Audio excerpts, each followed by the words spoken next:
Oh man, you had some bangers back in your day, dude.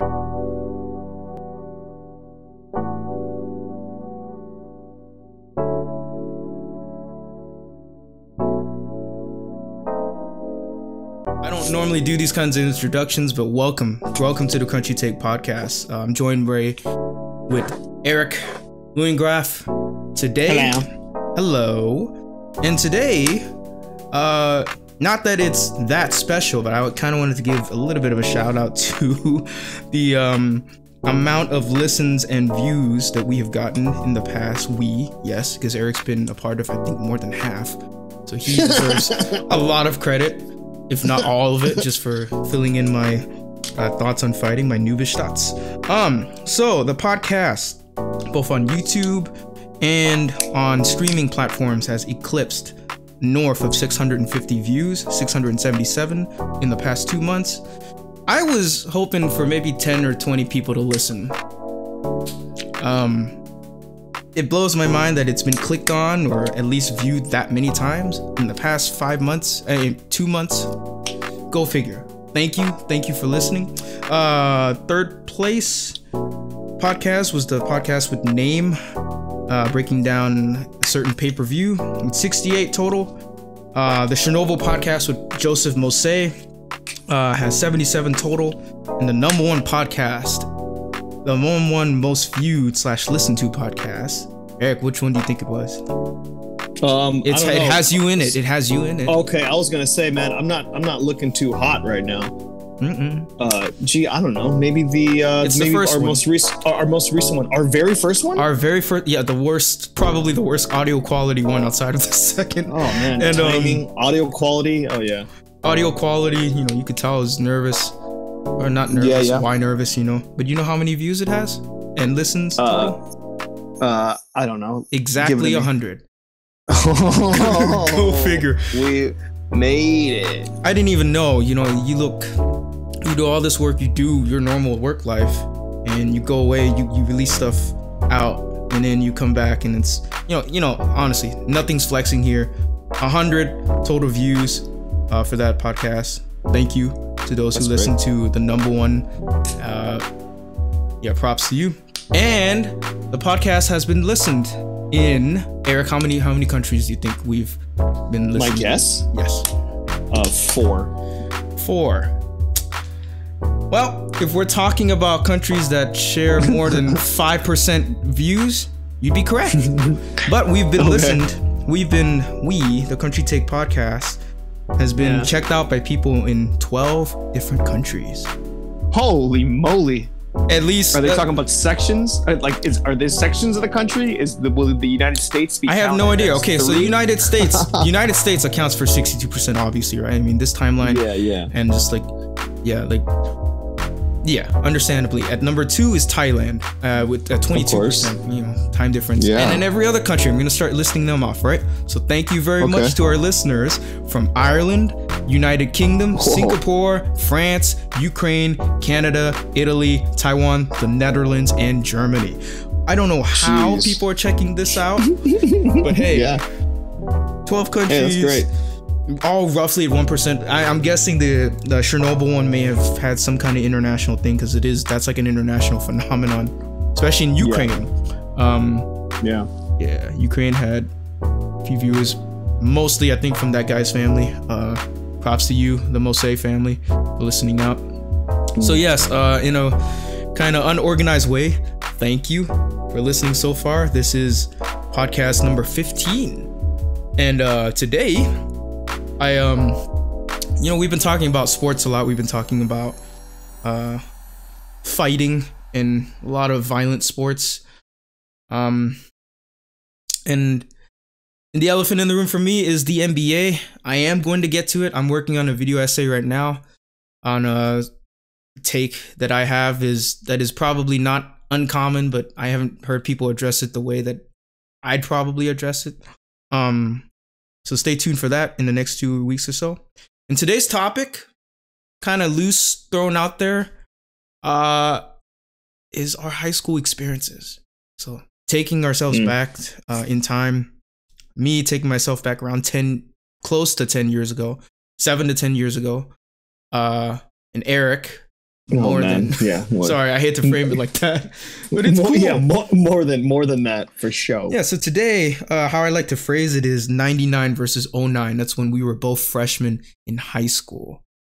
And just comparing our experiences, because we're in 2020 now. That's about the threshold, like kind of turn of the decade where, I don't know. Without sounding too cheesy, I just want to talk about high school. I just want to talk about time periods that are not long gone, but somewhat forgotten about. Everyone right now, I think the 80s is super popular and the 90s is super popular.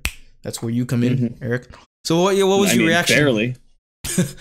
Without further ado, Eric, what was your reaction when I wanted to just talk about high school? Were you like, oh, man, God? I don't know. I was like, cool. I guess we can go into that well. There's a lot of the comparisons from then and now is definitely way different culture and all that.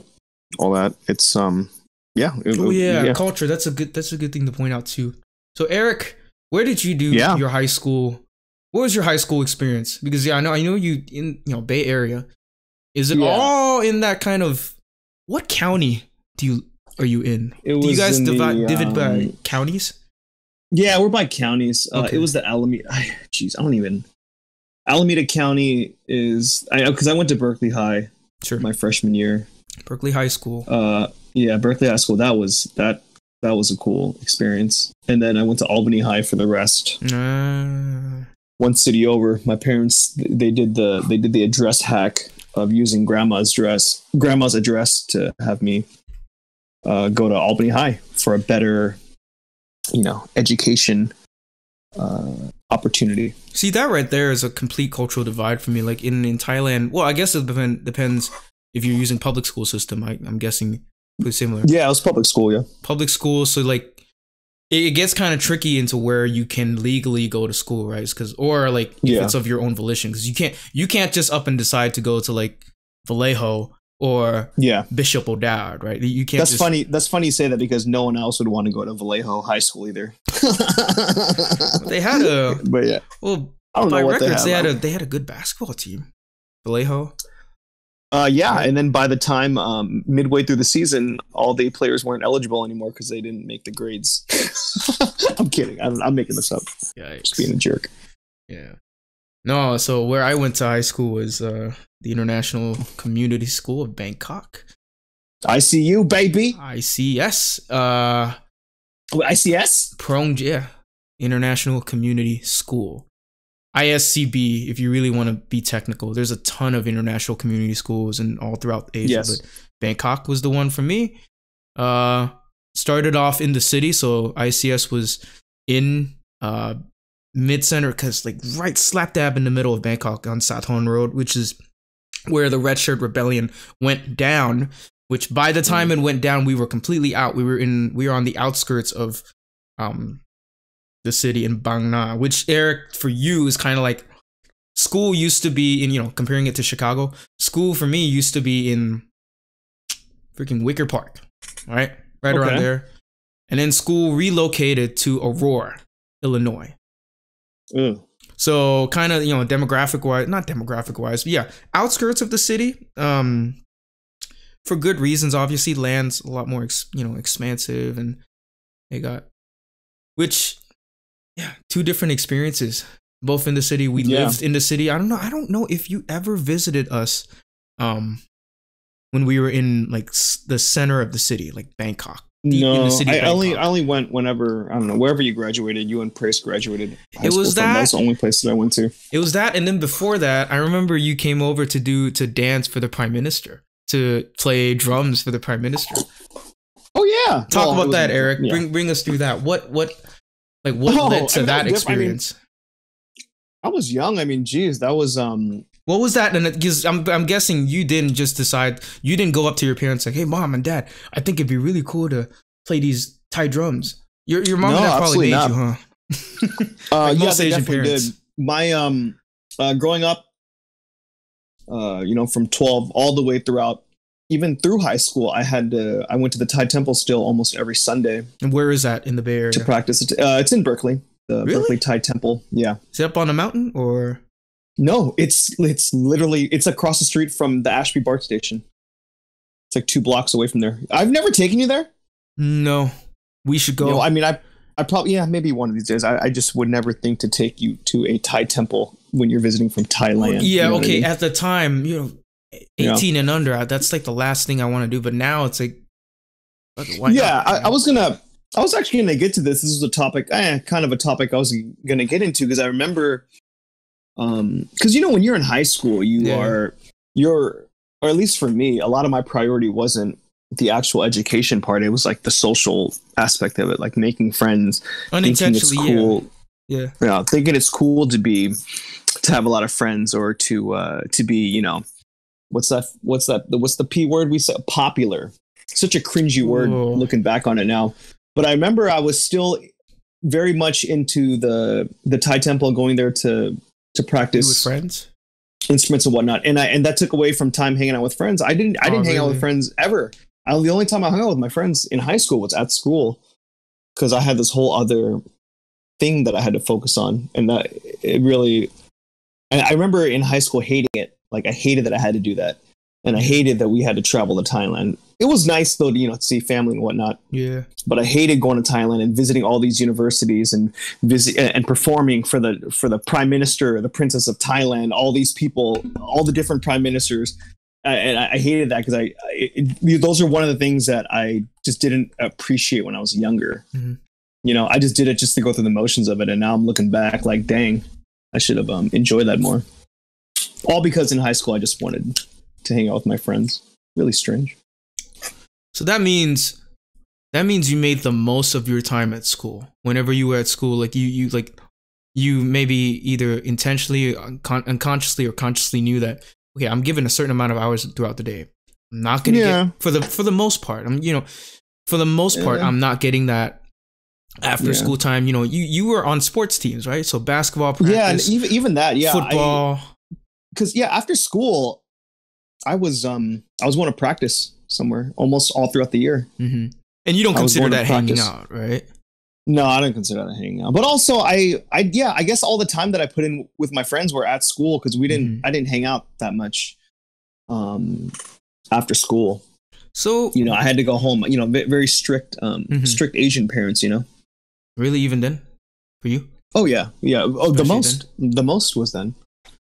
I don't know. It's hard for me to imagine now. I sort of remember you in your 20s and like earlier. In fact, I barely remember you being younger than 20. It's like, it's for me, everything of you is 20 and beyond. But like, it's hard to imagine your parents being that strict on you. They were now. very strict, and then they were strict. You can't be mad. My parents were strict on me too. Yeah, you can't be mad at them. Like, all they want you to do is get an education, go to a good school, and eventually, get a well-paying job and whatnot, a stable, well-paying job. But they're just, it was just too strict. And usually when, the whole thing of when you're told not to do something or you're taken away from something, you're just going to want to do it even more, Yeah. Oh, speak of that, like, not to make it about present day. Yeah, it's kind of a revealing topic at this point, but Taylor University, the university I graduated from, just received its first confirmed case of the coronavirus as of today. As in one person? Yeah, one confirmed case. They got sent home. Dang. But why I'm thinking about that right now is kind of your whole thing of when you tell people you can't do something, they're going to do it. I guarantee you that case came off of someone not listening to, or being contextually unaware of what they were doing. And then, that's just, I don't know why that popped into my head, but yeah, same thing, especially for a Christian campus, a Christian college. Hey, full disclosure, by the way, I graduated from there, so me bashing it isn't anything new. But they, especially at a campus like that where you have really, really sexually pent up people. Oh, dude, you go to a normal college campus, you can already sense it, right? And I don't know how many times you've stepped onto a college campus since early 2000s, but like you go to any college campus, you're gonna have really sexually pent up, horny people, especially the dudes. Especially the dudes. Perhaps. At a Christian college, I'd say that's like magnified by 1,000. Oh yeah, for sure. For sure. Yeah, and so to take it back to what we were talking about, what I was told I couldn't do. I don't know. I don't really know how my parents felt about dating. I just knew that maybe they weren't gonna endorse. Let's just say they probably wouldn't endorse a lot of the girls I hang out with. But yeah, another thing was it was dumb stuff. Like when you say not dumb, looking back on it, yeah, I can see why. I don't know if I'd enforce it the same way. I think that's what you're getting at too. If I was a parent, I don't think I'd enforce it the same way, but something like you can't really go watch movies with your friends on a Friday night. You know? Yeah. They're much more comfortable with me. They were much more comfortable with me going to this thing called Friday Fellowship, which is like a Bible study. Cool, by the way, because the Bible study had free food. They had that good Thai KFC. They had that good Thai pizza company. Oof. Oh, yeah. You get a bunch of teenagers and a bunch of free food, I'm going to go. And, you know, Bible study, when I play drums for them. It was a fun time. But like, say like Harry Potter came out. I wanted to go see Harry Potter. 7, the first part 1, which is 2 Harry Potter movies for the last book. Okay. Going on a little bit of a journey here. But at the time, I was in JV basketball. I think it was sophomore year, whatnot, a year before varsity. I skipped practice to go see the movie. My coach was not happy about it at all. Yeah, you can't skip practice, dude. You can't skip that. Can't skip it. I don't know what was, but that's the thing about being young. Like you think, oh, my friends are seeing it now. This is the only time I can see it. Well, no, like. Yep. You know what? Thinking back now, the first thing that I would say to my younger self is, James, like the best movie times are when you go with your dad. You can go any freaking time. You know, but to me at the time, like you kind of harkens back to what you're saying with friends. Like you don't really think straight when you're that young or that horny or whatnot. Well, because you're a child. Yeah. Literally especially when you're a teenager. Like your hormones kind of dictate that P word you keep talking about, popularity. Yeah. For whatever reason, that was like my priority, and it's so stupid looking back. It's everyone's priority, whether they want to admit it or not. It's yeah. Cringy. It's just like this weird. It's like it's cringy. It's an acceptance. Like I was accepted everywhere else. I was accepted with my family and the people at the Thai temple. Like, why is it so important to whatever. But yeah, that's just. Do you have any stories about similar thing? Skipping practice. I mean, JV basketball. Like, I was fighting my way to be on varsity at that point. Maybe it wasn't a good look, but I put in that work. I put in that work though. I was. This is sad, man. It was a JV team. I was the leading scorer, all of averaging 15 damn points. Like we were going anywhere. My senior year, our leading scorer has scored 16 points a game.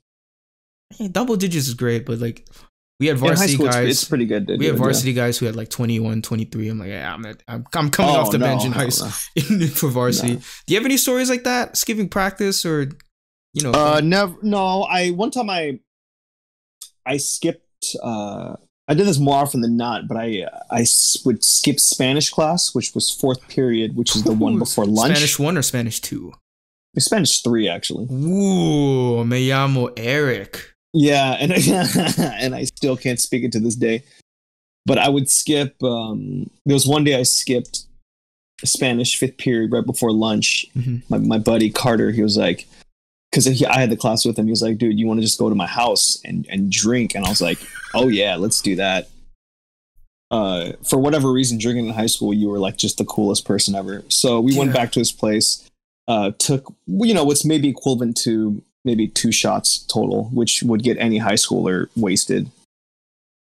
Any Asian high schooler absolutely wasted. Yeah.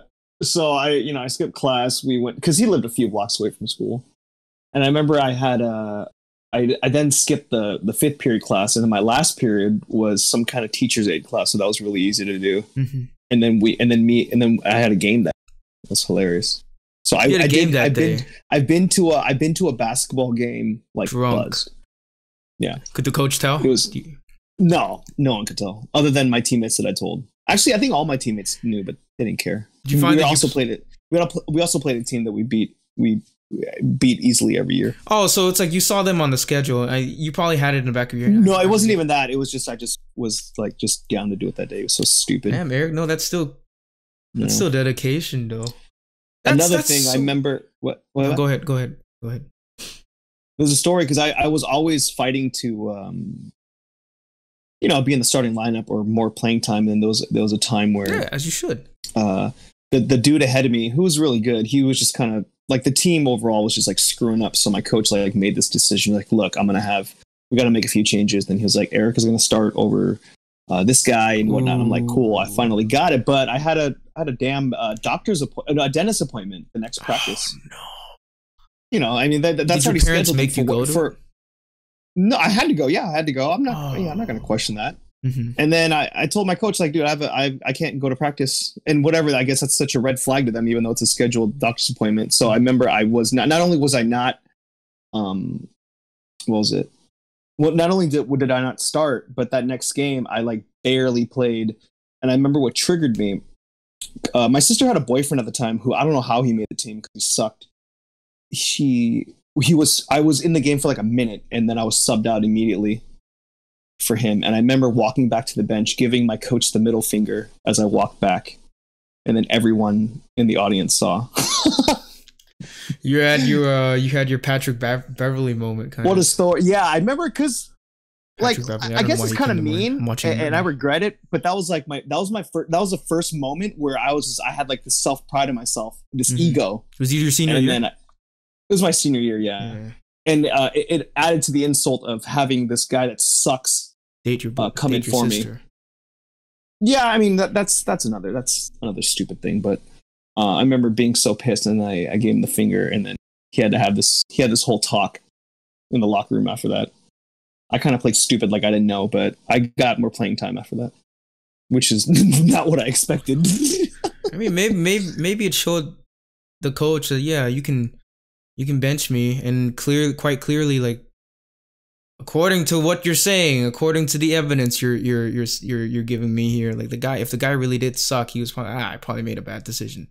You know, coaches have to live with that. It doesn't matter. We're not going to compete for a championship in the league. So I don't know. Who cares? But that was just a thought back then. For me, it was always I didn't start most of varsity because I was short. I was short, and then like I probably wasn't as good defensively as I could have been. Oh no, not that. I'd missed a whole season. I'd only played preseason ball and then postseason like club invitationals because my grades junior year was so bad. The only real varsity ball I played was senior year. I enjoyed it. I kind of played like the Leandro Barbosa kind of speedy. I was the shortest guy on my team. I think I think to this day I might still be the short. No, there was a guy that was 5'3". I know I'm not 5'3". At the time, on record, I was the shortest person to ever play for my school ever in school history. Everyone had basketball. Even in Thailand, I mean, not that much to think of and compare to the States, but everyone was at least 5'10", 5'9" above, and you had me, this 5'6" off the bench point guard / shooting guard. And one of the plays was you inbound the ball, kind of like Mike D'Antoni. Our coach senior year, it was a different coach. He'd coached women in the States to 7 state finals, state championships. Pretty good, pretty good tenure. Yeah. He had this thing where on our warm-up shirts, he had our plays just like kind of written as an insult to other teams because he knew we could run. Really? And we were small. We were smaller our senior year than junior years because we lost this guy who went on to play collegiate ball in the States. At the D5 level, at the NAIA level, which is still college ball. He was cocky enough. He had this thing where he put the plays on our shirts, and the quote on the back was, "You can read our.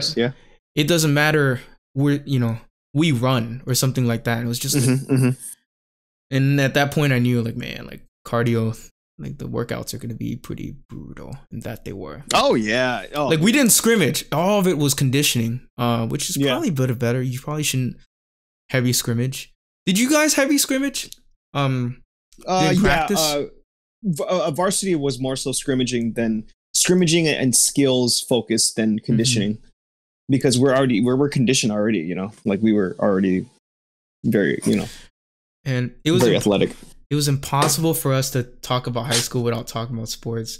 Like, oh yeah, it's been so sports centric lately. But honestly, it's, you know, it's one of the things that, again, popularity. I hate to say it, but like it was a thing that making the varsity team ever since 6th grade. You know, I went out for In 6th grade, there wasn't U13, U11. There was only U15. Which, as a 6th grader, you're competing with 6th grade, 7th grade, 8th grade, 9th grade boys for 15 spots on a basketball team. That made me like, what the hell, you know, like, and then the pantheon of it, which is the varsity level, and that made me idolize it. You know, wow, look at how popular those guys are.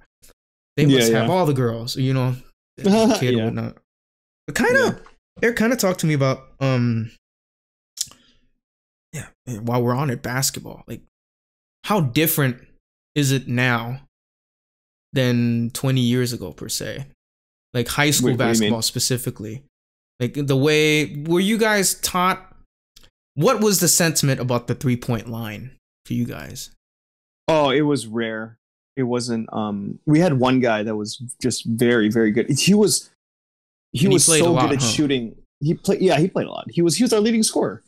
He was really good. He was just a sharp shooter. His threes were ridiculous. We had one of those, like those machines. It's like a net where it catches the ball and automatically passes back to you. Yeah.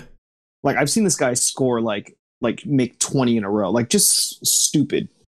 This guy was so good at shooting, but whatever reason in the games, like he didn't come through with 3-pointers. But it wasn't, 3-pointers were like a thing where it's kind of like a rare play that's kind of drawn up. It's like every play that we did was always a mid-range play, or a play that'll get us like a layup or something, like an easy basket. So I mean that's like I would imagine now 3-pointers are like that's like the 3-pointers are the new layup now, dude. In high school, or not high school, but just any level of basketball. I mean, no thanks to Stephen Curry, you know. I think fully thanks to him, but like even in 2013, that's when I, you know, played the bulk of my minutes. Like there was this one play. It was, you know, play number 2 or whatnot. You run the court, you inbound the ball, like to the 3 or whatnot. We'd sprint down court. I'd plant myself on the right side of the 3-point, like, you know, the 3-point arc or whatnot. Mind you, my senior year they switched to the FIBA standard, which is 1 foot away from 1 foot inside of what the NBA 3-point line is. So that's a huge, like, for me, that was huge. You go from the standard high school, American high school one to where the FIBA one is. That's huge. That's beyond college, right? The first play that I learned that year was you ran down the court. Me as a 2-1 hybrid, I'd catch the ball and I'd shoot it. I'd wait I'd wait for I was told to wait for the center to run through the paint. And once I got the ball and once I planted myself, boom. So if the coach ever called 2-2-2, boom, I'd plant myself on the right side of the 3-point line, boom, shoot it. Gets quick shots, because I knew that my guys were had a chance to rebound, but I had to wait. So it was like everyone had to be on a dead on sprint. And like I just plant, and I didn't make a lot of them. They were, you know, because the momentum, it's such a game kind of, you do it to switch up the rhythm of the game. You know, if the game isn't in your favor, if the rhythm of the game isn't in your favor, you try to shake things up a bit, get some fast shots, get some easy rebounds, because our center was 6'3", and that's higher than the average. Even for, you know, the international school system in Thailand. Yeah, that was sports. You said you played football as well, right? Yeah, I played football my senior year, but I just did it out of, I mean, I don't know. I was just super athletic in high school, and I just took on another sport. Just which one did you enjoy? Which one on? Because did you play all 4 years? No, I only played 2 sports my senior year. Cool. I enjoyed. I guess basketball. I don't know. I remember I went to a football camp in Oregon with my high school before the school year started, and that was really fun learning because I was just learning this new sport. Think about how fun that is though in high school. You tell a high school kid, yeah, you get to travel. Did you go by plane or bus? Bus. It was a bus, just like a. You nice get to travel to another state. Yeah. Think about how fun that is. It's kind of like Hard Knocks, whatnot. Oh yeah, and it's just yeah. I just remember having young metabolism kicking in because playing football, you're obviously your body's going to be a little bit different than basketball. Like there's obviously more muscle, more bulk, and I remember. We ate Dairy Queen because we don't have Dairy Queen here in the Bay Area. Not anymore. And they had no, they have it now, but this is back in 2002, 2003. Gotcha. There was a Dairy Queen across the street from where the camp was, and we ate there literally every day after like for dinner. And it was just wild because I would just eat these. We would eat double cheeseburgers, fries, milkshakes, and the next day, like our body burned it off already. Like there's no fat gain. Yeah, you probably okay. So you didn't eat it the same day as training. You ate it at night. Oh, all we did? No, we ate all day. They provided food for us, and then whatever money that we had, that was just you could go across the street, but you had to spend your own money. We were fed already, so the Dairy Queen was on top of already what the camp provided for us. Yeah, young bodies, man. Like it's something else, man. It's the same thing. I never had a diet plan. Did you guys have a diet plan for sports? No. Did you guys have to do track and field or anything like that? No. I mean, during I don't know. I prepared before tryouts. I prepared myself. I was always in tip-top shape going into tryouts because I wanted everyone to. I didn't want to suffer like everyone else, and I wanted to be that kind of like that prick who's after done doing their lines. I'm just standing there, just waiting for everyone to get done. Look at competitive Eric. Look at him. It was weird. I was weird about that. Like when everyone got water, I waited. I didn't get water, and I waited in the middle of the court for everyone to get back. Damn. So you didn't get water. That's like a look at all y'all running to get water, and look at me. Yeah, but I mean, I was just being a prick because I remember because I was very arrogant during tryouts too. Because obviously I'm going to make the team, but I just look at everyone as people trying to take my spot. But it was different. That's the way. That's like old school sports mentality, which for the high school scene still persists to today, but in very different forms. Like, so for the high school game now, kind of last point about basketball before we move on to some spicier cultural things. Sure. Like, the physicality of the game in high school today, I think is still there. Like just because the NBA isn't perceived as being physical anymore, I think the high school scene now is still just as physical. I think. Go ahead. Yeah, if I were to take a guess, I would think high school has never changed as far as the physicality and aggression. Like in the NBA, you could foul somebody from accidentally flicking their elbow. Yeah, that's why it's tough. It's tough watching basketball now. I just get mad. Yeah. That's why beauty of amateur sports but the biggest difference. I mean, aside from the 3-point line, it's just like how shooting became vogue again, or not vogue. It became vogue. It became super popular. It was like a source that, hey, would actually get you on the team. Because before, I don't know, there was this allure about point guards like Stephon Marbury or someone like a Sebastian Telfair, guards who were just super athletic. They could dunk. I don't know if Telfair could dunk that easily, but you know who Telfair is, right? The guy. Yeah, he's Marbury's cousin. He went straight from high school. Marbury's cousin out of New York. No, he didn't. Did he go straight from high school? Yeah, I think that's the whole thing. He was gonna go play for Patino at Louisville, but that whole thing went down. And, screw it, I'm gonna go play for the NBA. Got drafted at the 12th spot and is never ever was an effective NBA player. Yeah, but he got his money, fully effective. What? Yeah, the whole. Yeah, but you understand what I'm saying though. There was a certain type of player you were looking for. Now it's like you're looking for tall, ambidextrous, can shoot. Can dribble with both hands. Athleticism, kind of thing, like tall, athleticism is a plus in my opinion. Yeah. Now it's like, okay, but everyone's athletic. You can go look at a team like Denver or whatnot. You got Jeremy Grant, who maybe isn't the best shooter. He's improved a lot, but like now he can do all these Jordan-esque dunks and then more. You know, Yeah. Athleticism doesn't really get you in like it did 10 years ago, even. Yeah. Yeah. Oh, that's sports. The only other sports I played in high school was badminton, which is absolute joke here in the States. I tell people a lot. It's a workout. It's still a workout. It's a workout, but it's in the garden. It's not indoors. Like it's not perceived. It's a garden sport. It's kind of like it's kind of viewed with the same I know I take it back. Cornhole I think is more respected than badminton. It just cuz it's you know badminton's a very Asian.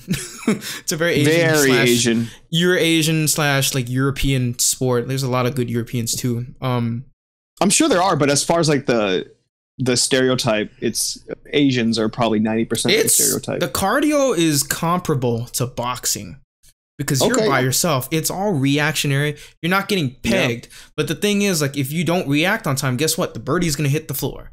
The guy's slamming, and the thing comes at you at like 90 miles an hour or like... Yeah. We're talking upwards of 60, 70 miles an hour. Boom, coming down at you. Yeah, it's a huge reaction. I got into badminton in order to make the basketball teams. Oh, really? There's two things that got me in conditioning enough to be a basketball player in high school was badminton and taekwondo. Taekwondo for 2 years in middle school, and in badminton starting 6th grade. And by the third year of me playing badminton, I was messing around with some of the players who played for the national team. Like, oh, really? It was fun. Badminton was fun. I just thought basketball was cooler in a way. So like basketball is definitely cooler. Yeah, I switched out of it. If we can, I'm sure if we could both go back in time, we would both take on wrestling. Yes. Yeah. Or at least I would take on wrestling. My school didn't have wrestling. It had judo. I would have 100% judo would have been fun. Judo was good. Yeah. Mm-hmm. But basketball definitely was a more posh, cooler one. Yeah. Actually, I remember just like all the what. If I go back now, the obvious thing would be to do Muay Thai. Like Muay Thai, cheap. Oh, I mean, Muay Thai is like a grimy. You have that. We don't have that here. We don't have any combat or contact sports like that or fighting sports. I mean, basketball was just cooler, and it was, and whoever played for the basketball team, we always hung out with the volleyball players. Oh, but the wrestling team would be cool too. Oh, you hung out with the volleyball players. That's all we hung out with. If you look at our schedules, our formals, our dance formals or whatever, like the volleyball players went with the basketball players. That's exactly what happened. And then who got the softball players? I don't know. Maybe the baseball. I don't know. All the softball basketball players, and volleyball. All the softball players. I mean, they weren't much to look at when we were in high school. They looked like a bunch of jocks. Like the Hunchback of Notre Dame if he had long hair. And I'm being nice when I say that.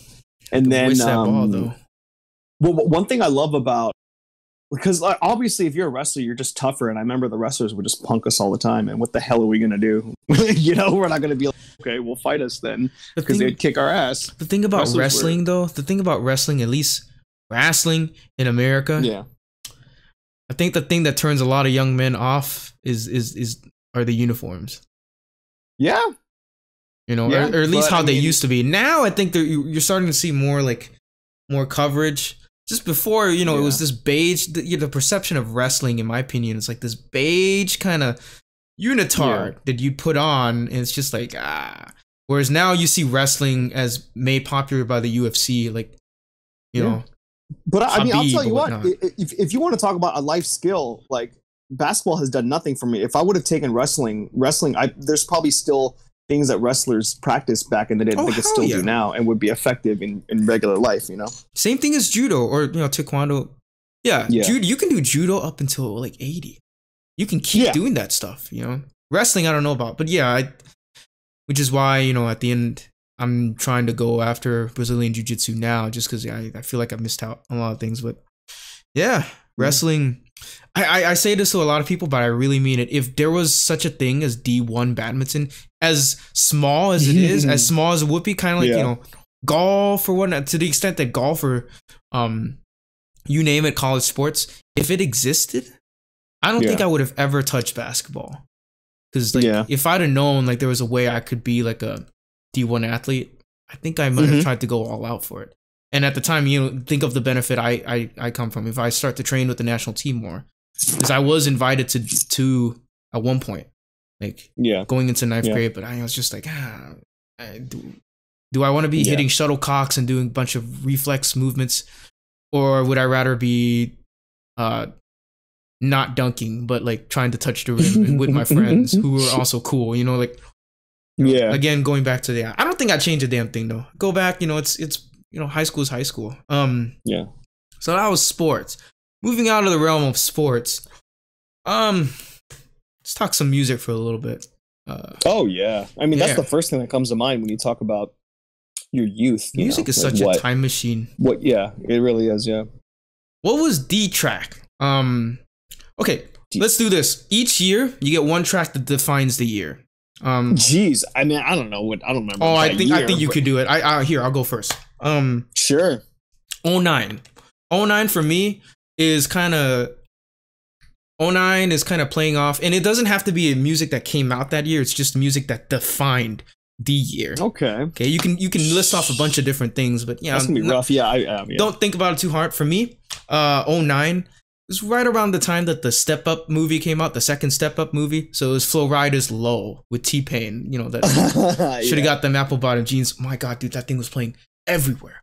Everywhere, and everyone was trying to dance to it too. Oh man, 2009. I was going to clubs in San Francisco, and were they playing the song? Yeah, of course they were. Yeah, because I didn't know, like, you know, there's that fast part of the song where kind of Flo Rida kind of goes in like a pornography poster. She showed like you slow it down, and it's just my parents would kind of look at me like, wait a minute, yeah. So we danced to that. Like, you remember I had my weird robot dancing face, like. No, I don't. You don't remember that? It was in high school, or whatnot, or middle school. Maybe I chose to forget. I don't know. We were doing like a video for, not a video. You had me in praise, like doing the Carl's Jr. Buffalo Ranch chicken sandwich thing. Oh, no, James, that was Jack in the Box. Jack in the Box. Buffalo Ranch chicken sandwich. Mini Buffalo Ranch. Dude, I tell you, sandwich. That song, that jingle, sometimes it plays in my head at the worst of times. Like, I can still remember. It's a great jingle, man.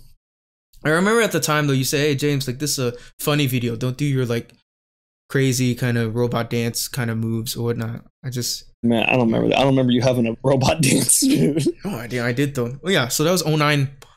The other one for 09 freshman year would be Chris Brown, With You. I don't know if you remember that song at all.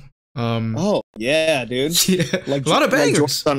Like Jordan's on a Saturday, I gotta have you on, and I cannot wait. I didn't get that reference till years later. I listened to him like Jordan's on a Saturday. Why? Because that's when people line up for Jordans. That's when Jordan's release on a Saturday morning. Yeah, I didn't get that shit at all. All I thought was like Jordan's on Saturday. I guess Jordan really goes in on Saturday. Yeah. Okay, I'll keep this short. Sophomore year. It's got to be Wiz Khalifa. Jeez. Okay. Black. No. Sophomore year. Okay, if I have sophomore year is DJ's "God Is Falling in Love" by Usher. Oh man, you had some bangers back in your day, dude. It was a good time. It was a fun time. Oh, and another one. I would say Trey Songz, but I gotta give it to this Korean pop band called 2 PM. Okay. Yeah, Korean pop band. And it was famous, really famous in Thailand because they had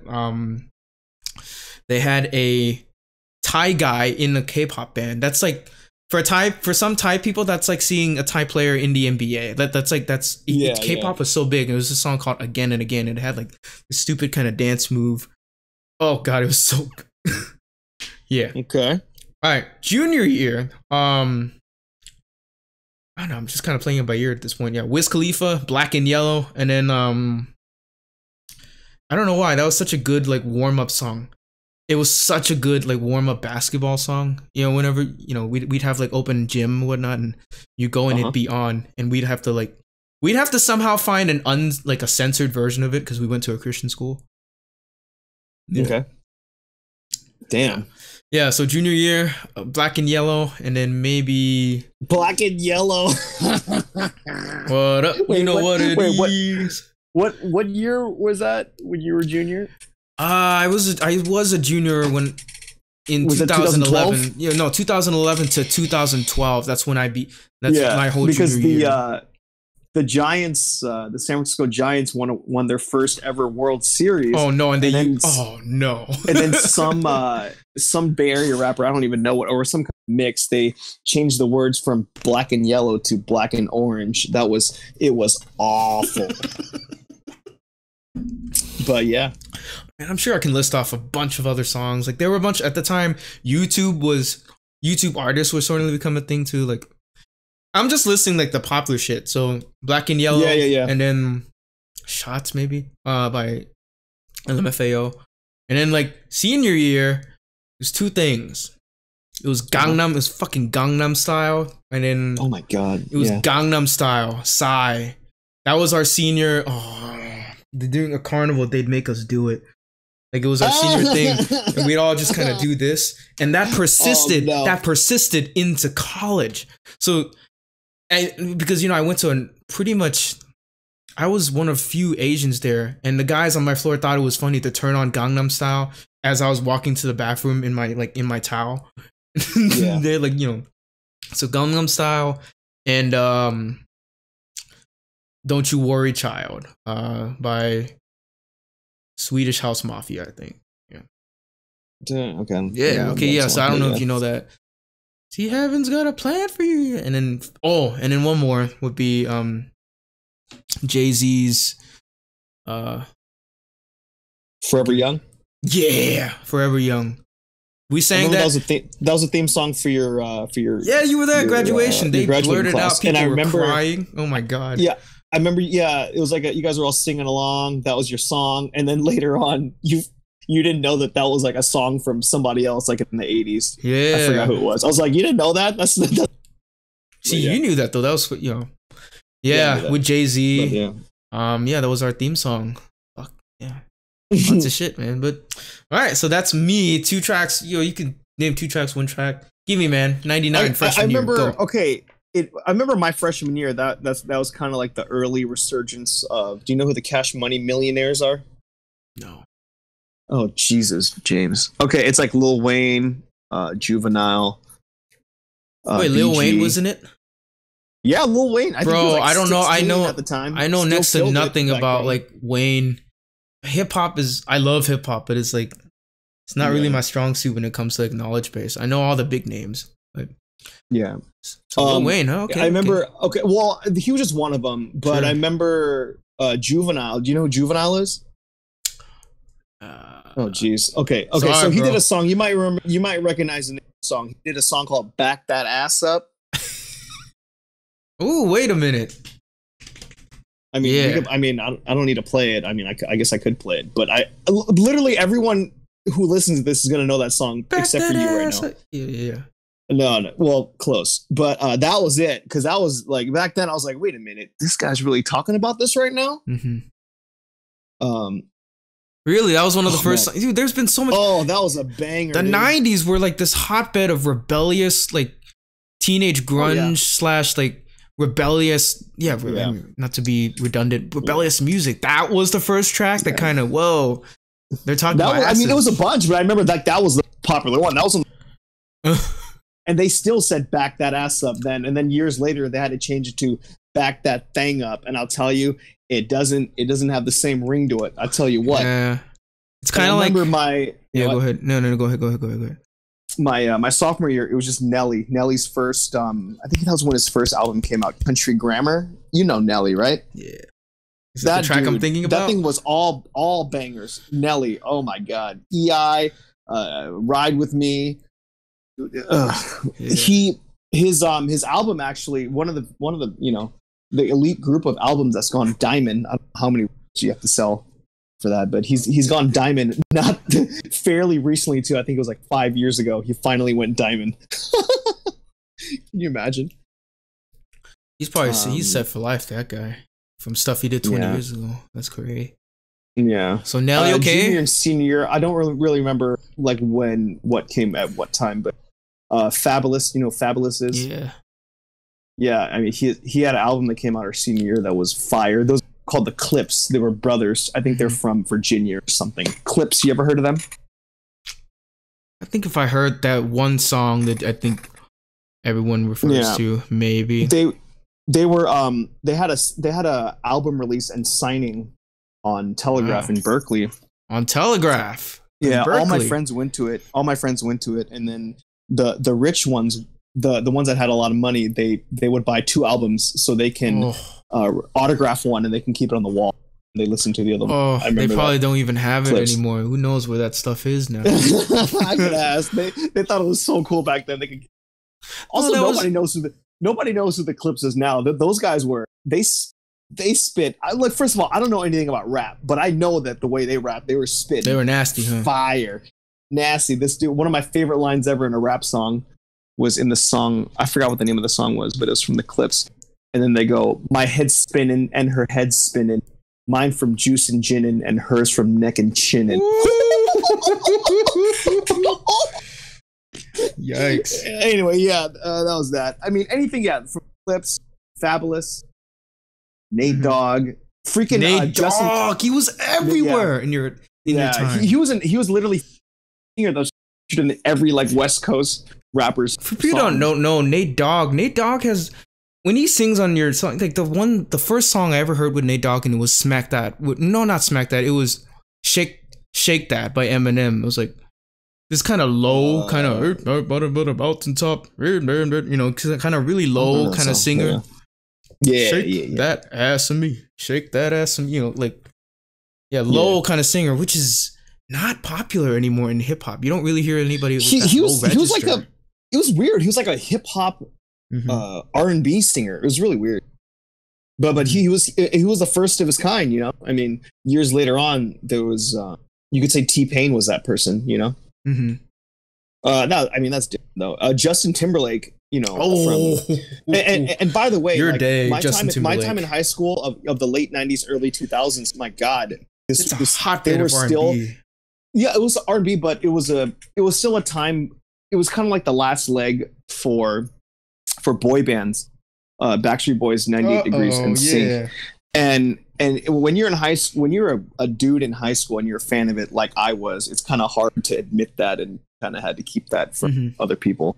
But my senior year was Justin Timberlake's first solo album, Justified. That thing was fire. Cry Me a River came out the same around your time as well? Oh yeah, dude. Track 5 of his first album. Look at you. It's pretty accurate, but I don't know if that's true.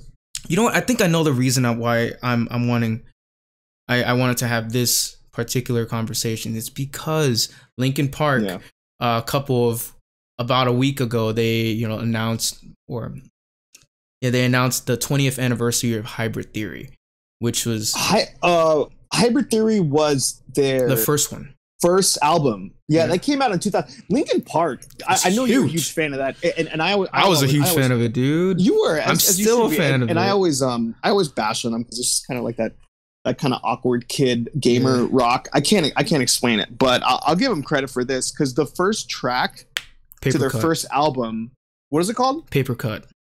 I don't know the name of it, but that thing hits hard. I'm gonna listen because I remember looking back on music. I was thinking about there's a hard edge. Albums were where their first track hit, and that was one of them. I remember it was that song, and then the song from 50 Cent's first album called "What Up Gangsta." I advise you all to listen to it, but just like hard hitting first tracks. Those are 2 that I could think of from back then. Even I think my personal favorite from Linkin Park is Meteor, their second one, the one that had Faint in it. Don't Stop was the kind of technical first one, because Linkin Park, man, you go back and listen to their songs. I mean, now obviously with context, Chester, the guy. Okay, if I had to define my childhood, right, like my teenage years, Kobe was my favorite athlete. Chester was my favorite singer. It's 2020. Yeah. It's August 2020. These 2 aren't here anymore. And it wasn't that long ago that these 2 were like the face of media and like culture. I remember ice skating. Ice skating in Bangkok, right? Go figure. But there was this ice skating place, rink, deep in the city. It was like on Friday nights, my mom, instead of taking us home and she knew I'd play computer games, I think she strategically did it. She found a bunch of our friends She knew that a bunch of my friends were ice skating. She took us there, and the songs that would play ranged from, I think they played 50 Cent as well, but like Paramore's freaking no, not Paramore. They played Evanescence. Oh, Jesus, Wake Me Up Inside. Yeah, you know what? Dude. Wake Me Up. Yeah, let's. And then like they played let's let that be the last time we talk about Evanescence. Oh, come on.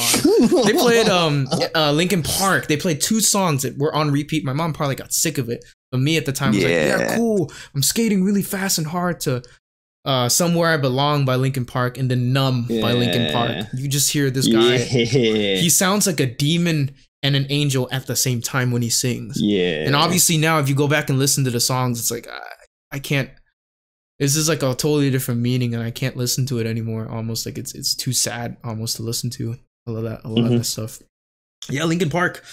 I had to bite back a lot of temptation not to get the 20th anniversary edition, because it comes with like DVDs of like backstage footage like they never showed, and like 12 tracks that they never released for Hybrid Theory. I'm like, what the? I want that so bad. Like vinyl. Yeah, well, books. Just get it, dude. But you were saying the dopest line you've ever heard in rap is from the Clips. I mean, right? there's obviously a lot, but that one was the one that was dopest like, for me is from Watch the Throne.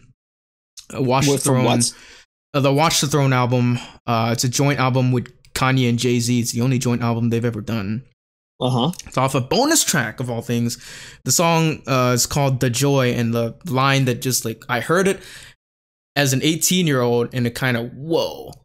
You know, the line goes like, and it was Kanye was the one guy doing it. He was like, I never understood Planned Parenthood because I never bet nobody planned to be a parent in the hood. I was like, yeah, yikes. That kind of, you know, is a cultural thing for me, because growing up in Thailand, like, yeah, obviously abortion is prevalent everywhere, but the stigma that it carries in the States, and then Planned Parenthood, hood, like Kanye has a way of making, he's one of those OG Kanye, you know, college dropout Kanye, or when he was producing for Jay-Z type Kanye. That guy was on another field. First 2 or 3 albums Kanye was undefeated. He was the best. Yeah.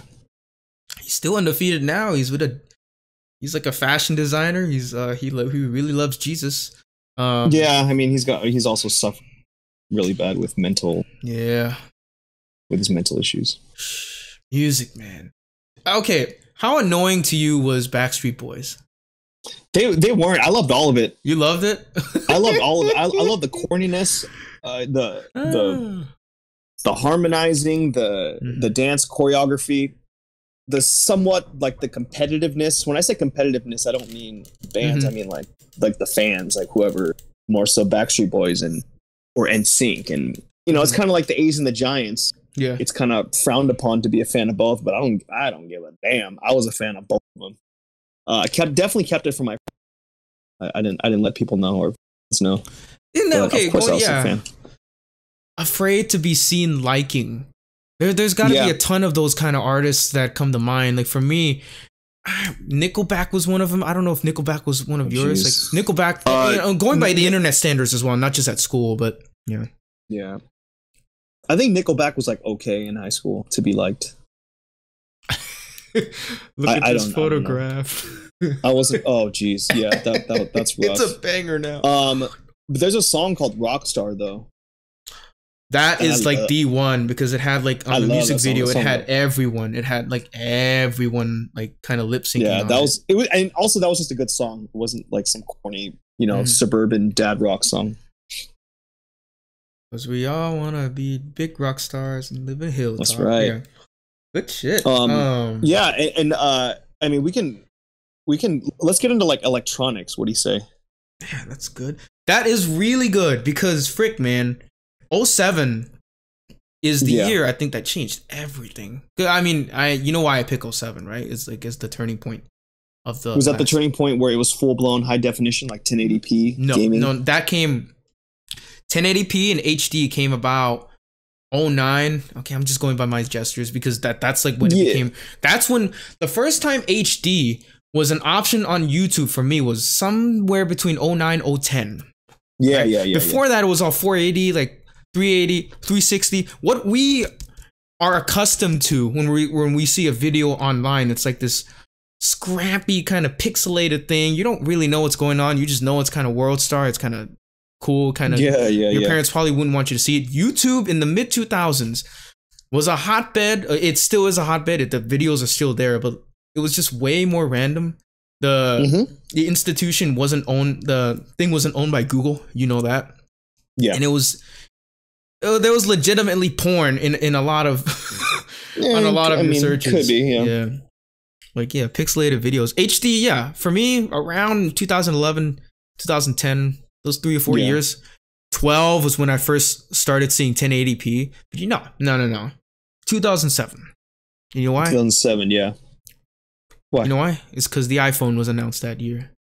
Yeah. That changed what was your reaction? Okay, you were about I was 17. Jeez. Hey, no. 2007, I was about 12 or 13. 12. You might have been 2007. I was 22. Yeah, turning 22. Yeah. What was your reaction when you saw Jobs?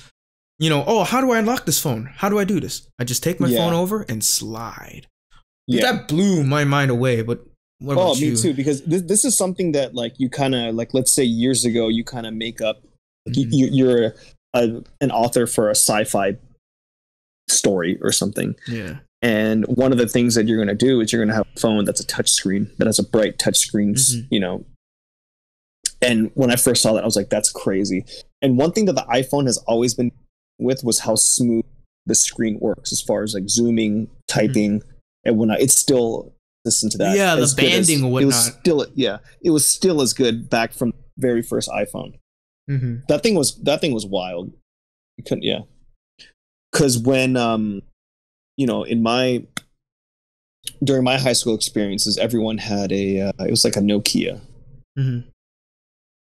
No color. Oh, Nokia, that's my phone too. No color, the first phone I had. No color, yeah. And people, you would play Snake. Remember the game Snake? Mm-hmm. You would play that. Snake. And if you charge your phone, even if you speak, if you're on your phone a decent amount as far as talking on your phone, you're charging your phone once a week. Mm-hmm. We don't text. I mean, did you text in high school? I texted, I think, the way you texted in most of high school and middle school. Yeah. Like you had to press A or you had to press 1 a couple of times in order to get A or not. Or A would be the first one. You got good at it, didn't you? You could do it in I forgot about that. Yeah, and then they evolved it to they call it T9 Word. Mm-hmm. I got good at that. I was very fast at texting on just through the numbers. And back then there was no text message bundles. If you wanted to text somebody, it was 10 cents, and if you wanted to receive a text, it was 2 cents. I remember. Mm-hmm. So I never texted. And also back then, you were just at that time, it's like, why would I text when I can just call somebody? But nowadays, it's why would I call somebody if I could just text them? That's strange. Yeah. What was the concept of video calling back in the day? Because I knew it existed, but it was I imagine it was very expensive, right? I don't know.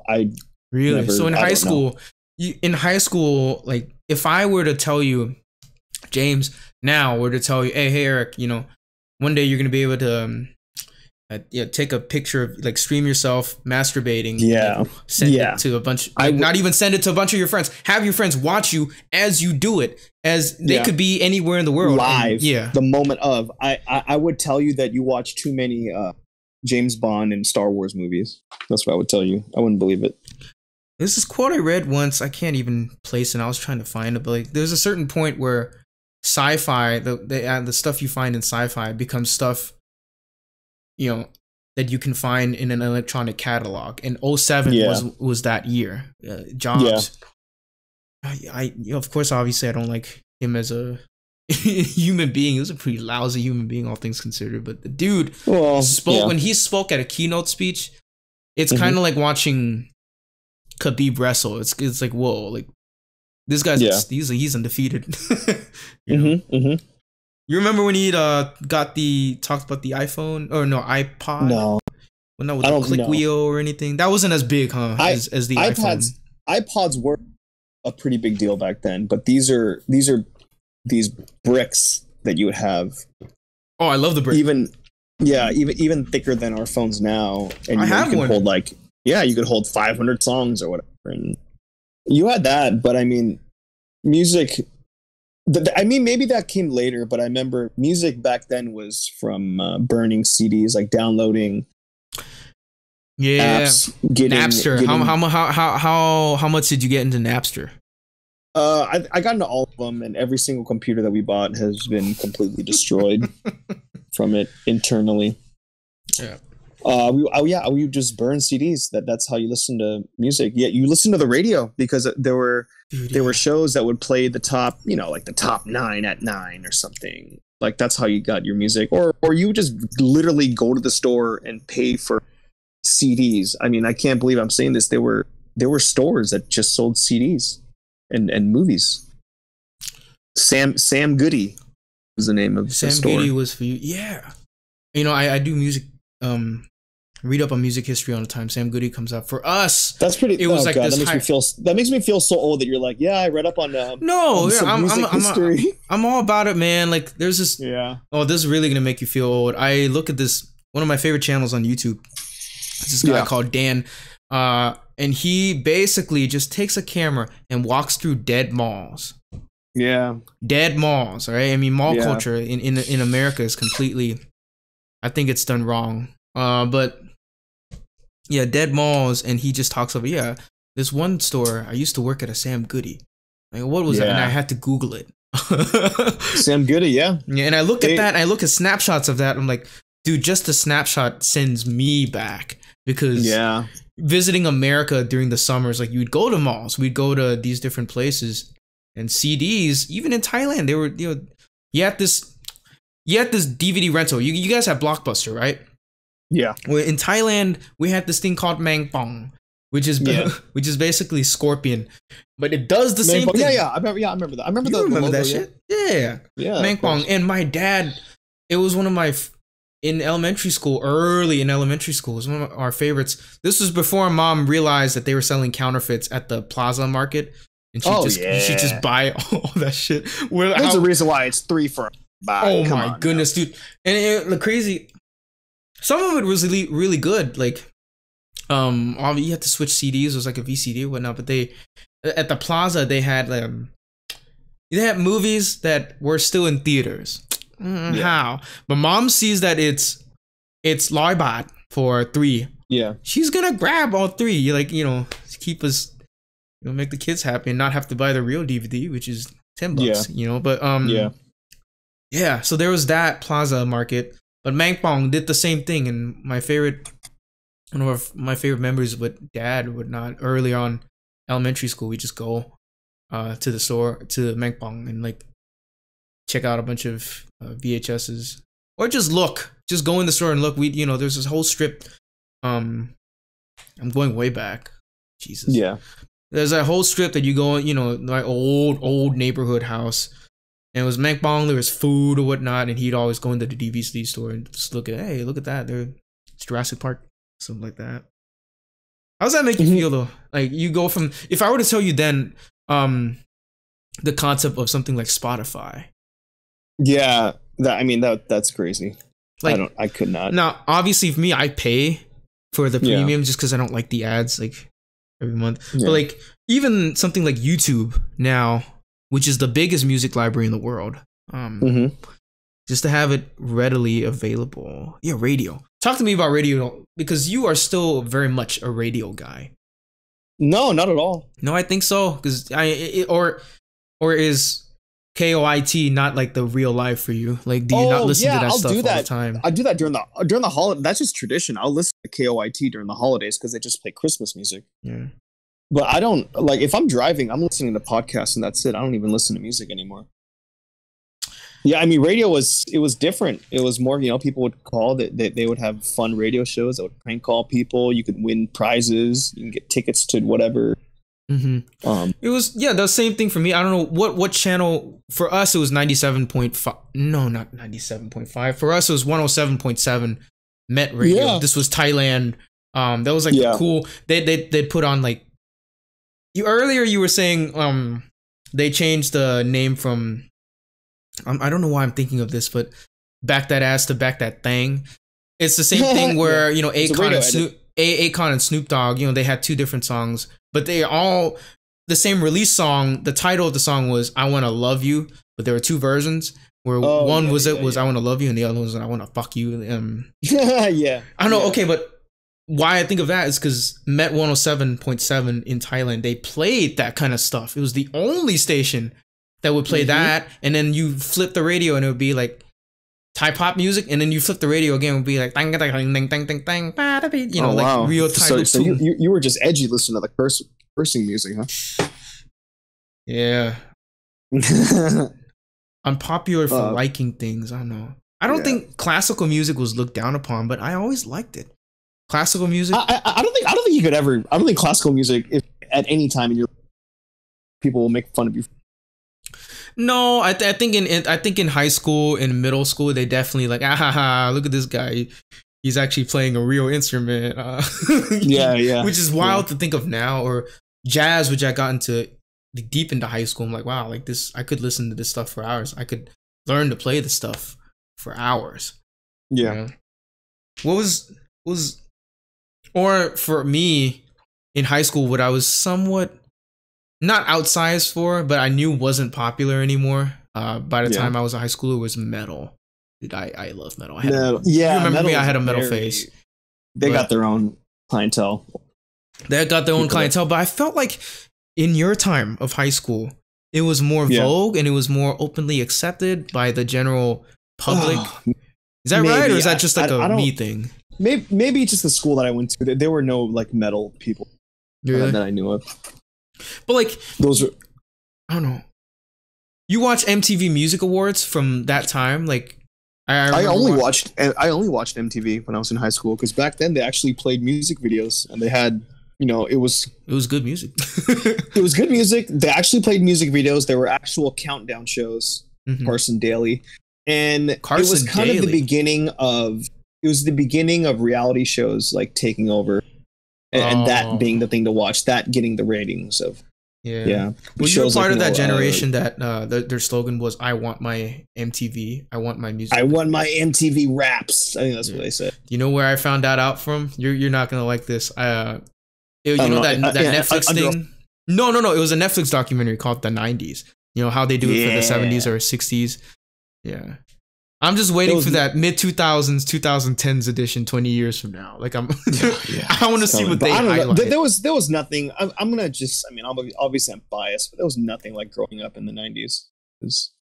Same thing. We were just we were just there with, you know. The 90s were so powerful. I feel like the effect of the 90s, everything from aesthetics to how like people communicated, and even to a certain extent technology evolved pretty rapidly in the 2000s, but like mannerisms and what was considered acceptable and not, I feel like the 90s had a big influence all the way up to 07, and then things like with iPhone, and then 09, but not, I don't know. You felt the effect of the 90s well into in the 2000s, in my opinion. I was in it, you know. Yeah, it's because like now, look back on it. How much of what was popular in the 2000s was popular in the 2010s? Virtually nothing, in my opinion. Like, or the 2010s to it's too early to say, but the 90s, in my opinion, just like I can't even put it into words. Aesthetic, the way people communicated with each other, because that's another thing. We were talking about technology, right? What was your first instant messaging? What was your first instant messaging app that you used? It was AOL, America Online. AOL. And that was it AIM? Was it called AIM? It later became AIM because AOL had their own platform of instant messaging. You know, that was like $20 a month, and it came with internet. Mm-hmm. But later on, they kind of branched off. There was a free one called AIM. Yeah, stood for AOL Instant Messenger. That's funny. And that was a form. I mean, you know, at night or after school, you're literally chatting with all of your friends while you're doing your. And the thing back then too, and I think there's a feature that you can enable now that would kind of mimic then. You didn't know if your friend saw it or not, like especially with girls, like you didn't know if she saw it. You didn't know if she was gonna reply. If she never replied, that was almost worse. it's always worse when they give you the silent treatment. Yeah. You had these you know how like you could have like a profile or something. Mm-hmm. There was a way you could do it on AIM, Mm-hmm. but you literally had to like edit something. You had to put in a code. We literally like learned how to code in our own way. Back in the day. You had to finagle the computer. You can't just because before you can't just like now we drag a picture onto a file and then it would upload it for us. You have to install it. You had to install games back then. Yeah, you had to install things. You had to put in a code, copy and paste the name of the like the file, which isn't hard. Literally, like we did. It's not hard. Think about like you're in high school. You're pretty much doing coding, which is what they're doing now to like a bigger extent. I feel like that's only progressed further. Yeah, they like coding now will get you so many jobs. It will get you like good job. If you learn how to code in high school which is something I'm still trying to work on. I'm trying to learn how to do it. Dude, your job opportunities are endless. Coding. Yeah. But getting a game to work as a kid, not so much high school, because come high school there was a thing called Steam, which you may know about. You know, like I could use that easily.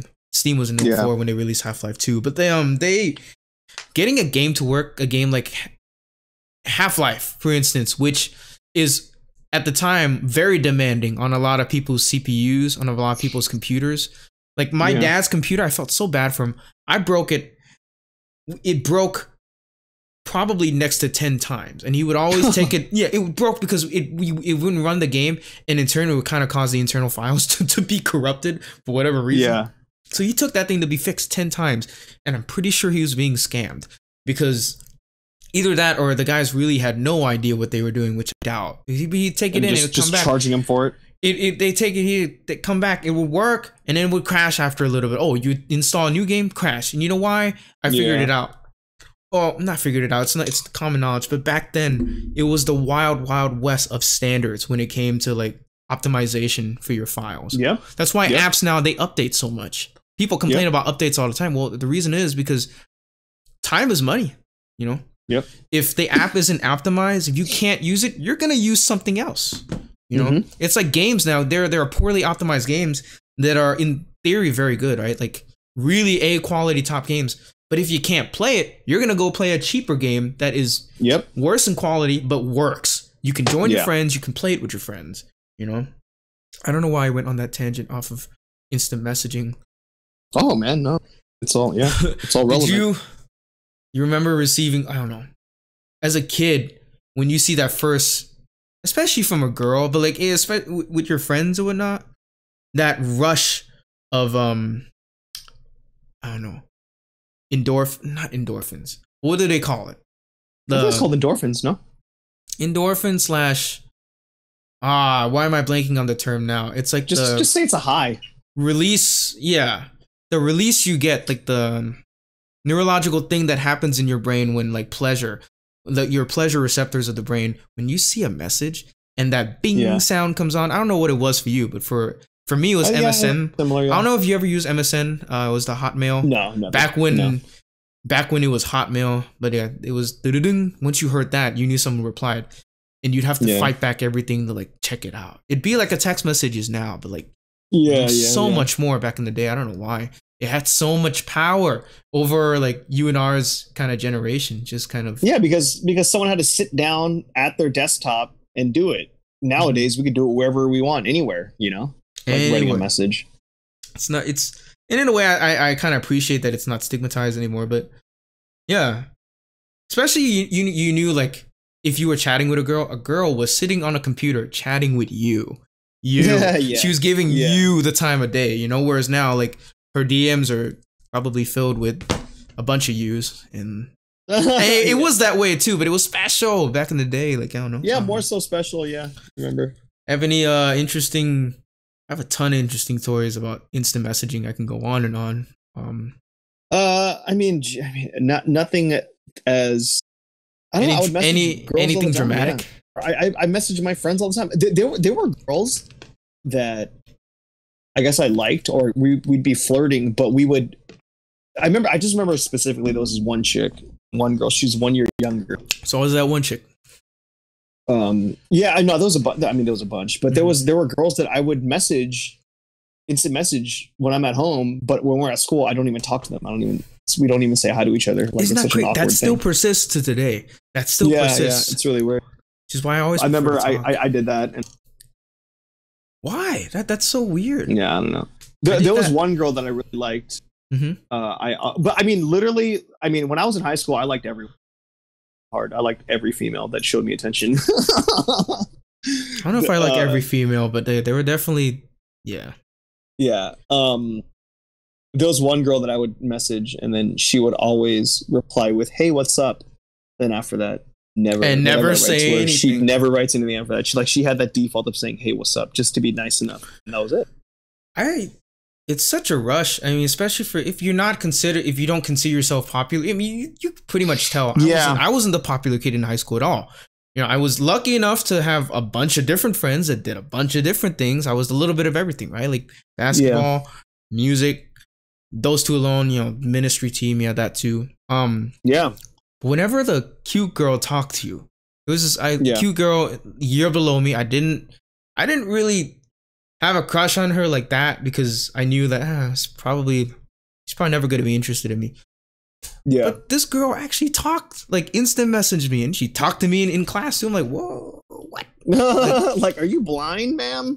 No, it didn't occur to me then. Maybe like the concept of friend zone, it didn't even occur to me. Like the fact that this attractive woman would talk to me, like, wow, like she's sitting on her computer, she's talking to me. She's like, she doesn't like so-and-so in her grade because this dude did that to this. I'm like, Yeah.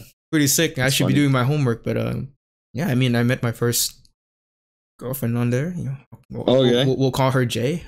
She was at a different school too. My parents never knew about it. At a different school, she was half. Well, that's giving away too much. Yeah, half Australian, half Australian, half Thai, and wow, that was fun. Yeah, for sure. Yeah. What else? Technology. So instant messaging. What's something you had that I didn't? That kind of maybe evolved into something else. I had a CD player. Did you ever own a CD player? Like a portable CD player? The only time I sort of did. Oh shit. The only time I sort of did was when I first started listening to stuff with headphones. Uncle Pep let me use his CD player. I played a bunch of Linkin Park, a bunch of Christian rock music. Oh yeah, I didn't have a CD player. The first remote music player I had was a thumb drive. Oh, I don't know what this is. I don't even know what it's called anymore, but it was literally a thumb drive that you could flick. It had 1 gigabyte. And guess what? 1 gigabyte. That's a lot. It's a lot.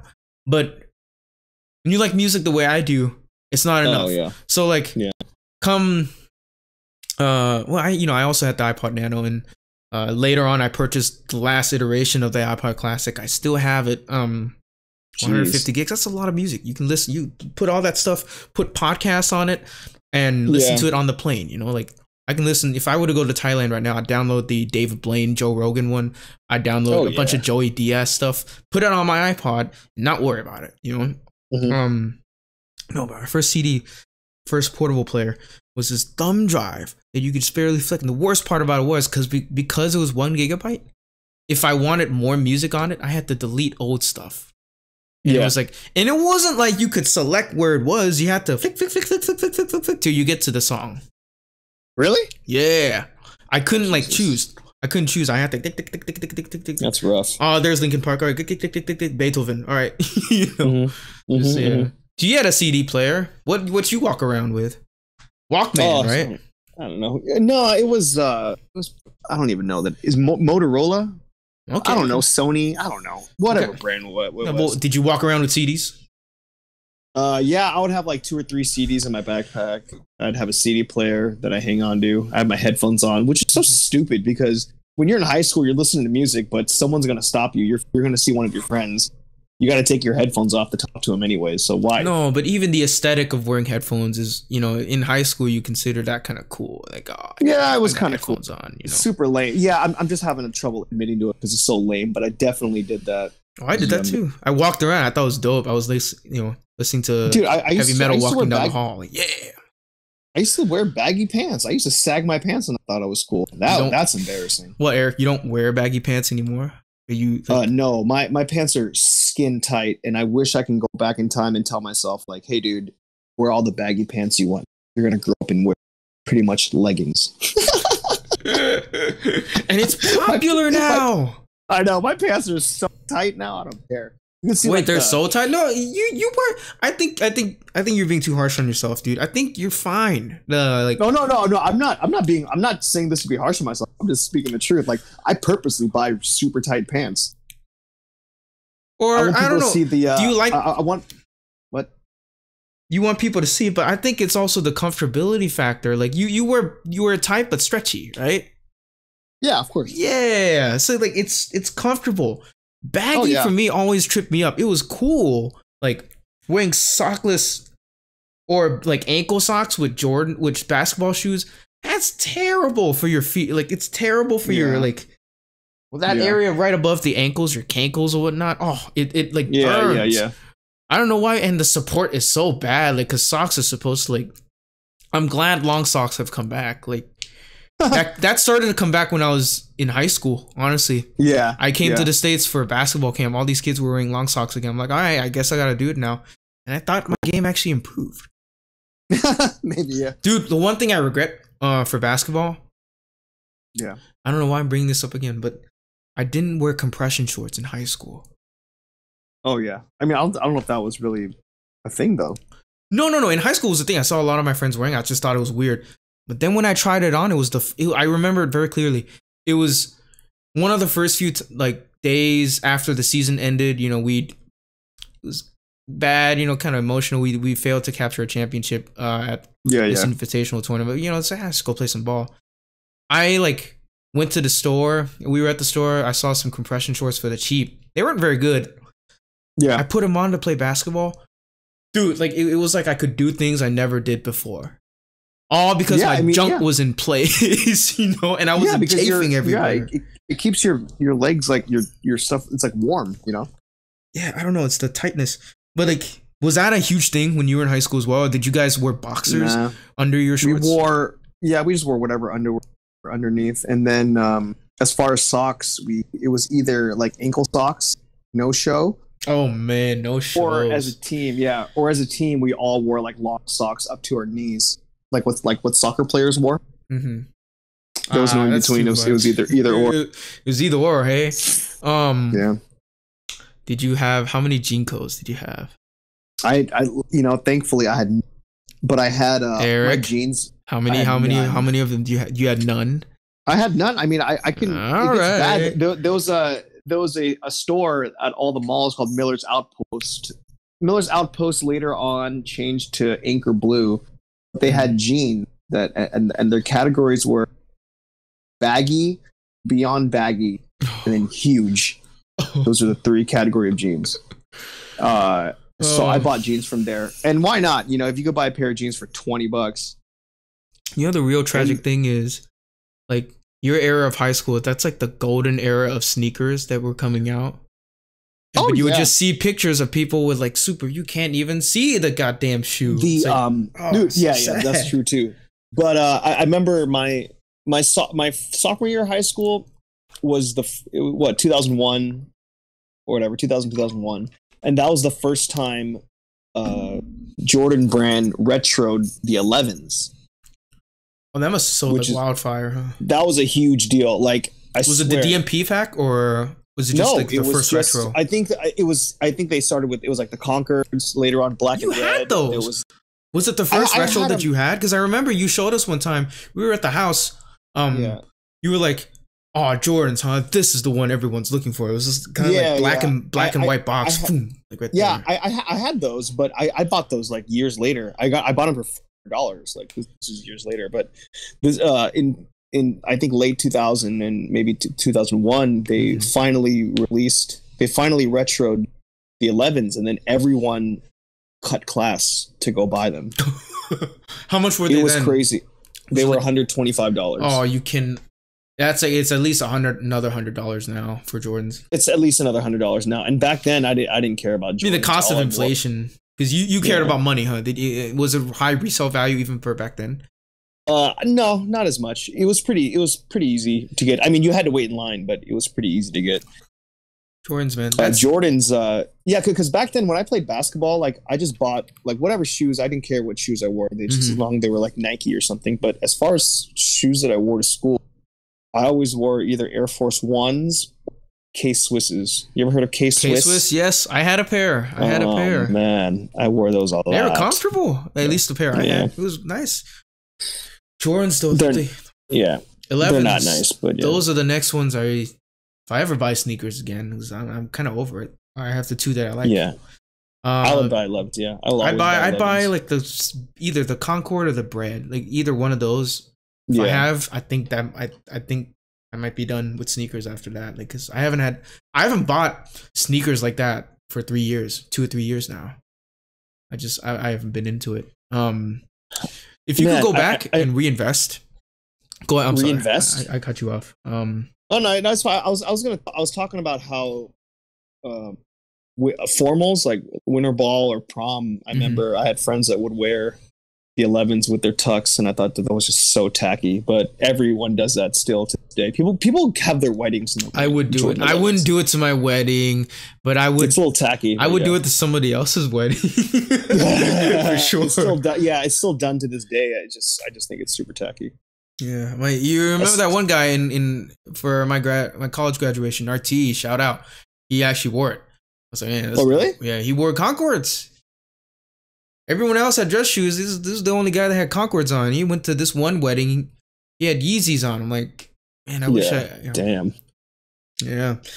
Reinvestment though. What's the one piece of clothing / fashion wear that if you could go back in time, you'd like buy a bunch of them and resell them now? Damn, from back then. Yeah, because a lot of the stuff that you grew up with is very popular now. You got vintage Tommy, you got vintage like '90s polos. Yeah, I don't know why those jackets. I mean, dude, yeah, I don't know why. I personally think they look dope. And those can be remade, man. To be honest, because you know, I am a lot of them are being remade. But so you could buy it and it's fine, and it takes away the value from the original ones, in my opinion. Like, why would you want the old ones when they're remaking it? There's still something special about collecting, because the old ones they were really quality. They were really good. Not that the new ones now, but like, you know, Tommy in particular, I'm a sucker for it. If I go to Round 2 in Chicago or like a vintage clothing store, like where they sell like vintage 90s stuff, Tommy is the first thing I'd go for. Yeah. For me though, go ahead. No, I was gonna say because I was into Pokemon when I was in middle school, so I was away from it in high school, and I collect them to this day. I just restarted buying like a year ago, and if I can go back in time, I would say buy some boxes and cases of Pokemon packs and hang on to them, because they're going to go for a lot of money later. Pokemon cards go for a lot of money. The original ones from back in the day. I don't know if this whole talk has been like me cheating and just going back to when I was in elementary school, because I don't know, high school is cool. If I could go back to high school, what would I invest in? Probably. Yeah, what would you do? I don't know. Money wise, high school. Bitcoin. Probably Bitcoin. For high school. Bitcoin didn't happen until Bitcoin was way later. Yeah, but for me, if any piece of clothing, it'd be Supreme. Just like the box logo stuff from the 90s. Oh yeah. Why? Oh yeah. Because they don't retro their stuff. They do box logo stuff, but you know, and me personally, Supreme, it's like, why would I go around wearing that? That's just like, I used to, and now it's like, But like Supreme now, you could sell each a shirt, a white shirt or a black shirt with the Supreme box logo from your time. Mm-hmm. That can go for upwards of 5,000 or more now. Ugh, for each individual shirt in mint condition. Even worn condition, you'd probably get like at least one or two. A few grand. Yeah. Forget jackets. Forget like a box logo hoodie from your time. Yeah. Yeah. That's about 5. That's a small that's a you can get you a pair of wheels off of 2 or 3 Supreme crazy things from your time. That's crazy. Clothing, man. I don't know how you go from Allen Iverson or LeBron James draft night to whatever the hell Russell Westbrook is wearing now. Just it's oh, I don't know which of the two I like better. Probably Westbrook. Yeah, I mean, back in the day, it was just a little more standard, you know. Back in the day, like that dress code changed a lot of things. Would you say the NBA had a big ripple effect on fashion? Because it doesn't now, but I guess back in the day it was huge. Like, it wasn't huge. I think from what I remember, Allen Iverson was the one who kind of helped with the whole streetwear. Jordan was all about that baggy era. Jordan was baggy, like his shorts were baggy, but as far as like the way that he dressed outside, he was always very fashionable, very formal looking. Yeah. Clothes, man. What? It's crazy how much the 90s are so popular now. Like it's just I don't know if it's gonna happen. It was the best time, man. I don't know if it's gonna happen to the next two, because no, they said that about the 80s. They said that about the 70s. They might even say that about the 2000s, the mid 2000s. I don't know if they're gonna say that about the 2010s. I don't know if they're gonna say it about the 20s, because it's starting to look exactly like the 30s, the Depression. You know, like people just not liking each other right now. I not that people weren't. Not that there wasn't like woke stuff going on back then. It was just people had a different vibe. The WNBA had a different vibe back when I was in high school, or back when you were in high school. They had a different. It was cool. They played ball. Not trying to sound like a prick or anything, but the early WNBA was good basketball. It was fun. I watched. I would watch that. They didn't care. You know, you had players like Becky Hammond, who's a really good coach, assistant coach for the Spurs now. It's just Sue Bird. Like they played basketball. They could care less if you watched. Not a whole lot of people watched, but it was a different vibe, and it didn't. No, they definitely had way better They had way better viewership. Oh, back really? In the day. Oh hell yeah, dude! It was just it was like another sport that you respected. Like now, it's just kind of like it's a joke. Just because they keep complaining, the biggest heads keep complaining, like they don't get enough. It doesn't take away from of course, they're obviously very talented athletes, but nobody cares. Like, oh man, back in the day, WNBA ball was elite, man. As far as ratings, they did well with ratings too. Yeah. Who were the players? It was like Becca Lobo, Cynthia Cooper, Lisa Leslie to a certain extent. Lisa Leslie, the early Lisa Leslie. Wait, Diana Taurasi, Cynthia Cooper, Rebecca Lobo. Those were, damn it, I can't Sue Bird. I'm not getting her name. Sue Bird was later. Diana Taurasi was way later. Not Reggie's sister. That girl could have been like the best ever. She was. She's considered the greatest women's basketball player of all time. But they didn't. You know, during her prime, all she could do was play on national teams, and there was no professional league in the United States yet. I think it's Cynthia Cooper. I think that's her name. I think she's the all-time leading scorer as far as scoring average. I think she averaged like 22 points a game. I think that's just a random fact. But the Houston Comets. But when the WNBA first came out, they were legit. That's weird. They were not, because that's not normally how sports leagues go. If you look at the inception of the NBA, it wasn't like that at all. Yeah, you know, they were struggling. They were struggling to get viewers. I think. Yeah. Just a little bit about WNBA women's basketball. I think they really need are stories. What they need are two women that don't like each other, and they're gonna trash talk each other, and like. People are gonna watch that, whether or not, like, because we know, because I almost compare it to UFC, where you got storylines. It's like the level of athleticism, they're elite, and I think fighting is a little different because there is no ideal fighting body. You can have, I think in basketball you'd rather have either LeBron or MJ's body, but with fighting, Faris Zahabi he pointed out, with fighting anything goes. Anything goes, yeah. And like watching women fight now. It's fun as hell. It's basketball, because they don't like each other. A lot of them don't like each other. That's the fun part, you know. And I've mentioned this before in other podcasts. Like everyone knows, we know that you have what it takes to fight in the UFC. We know that you're a great athlete, a great fighter. But why are we watching you? Why do we want to watch you? And that's what. Kind of, I think what you're trying to get at with it's the equalizer with WNBA. Current day WNBA.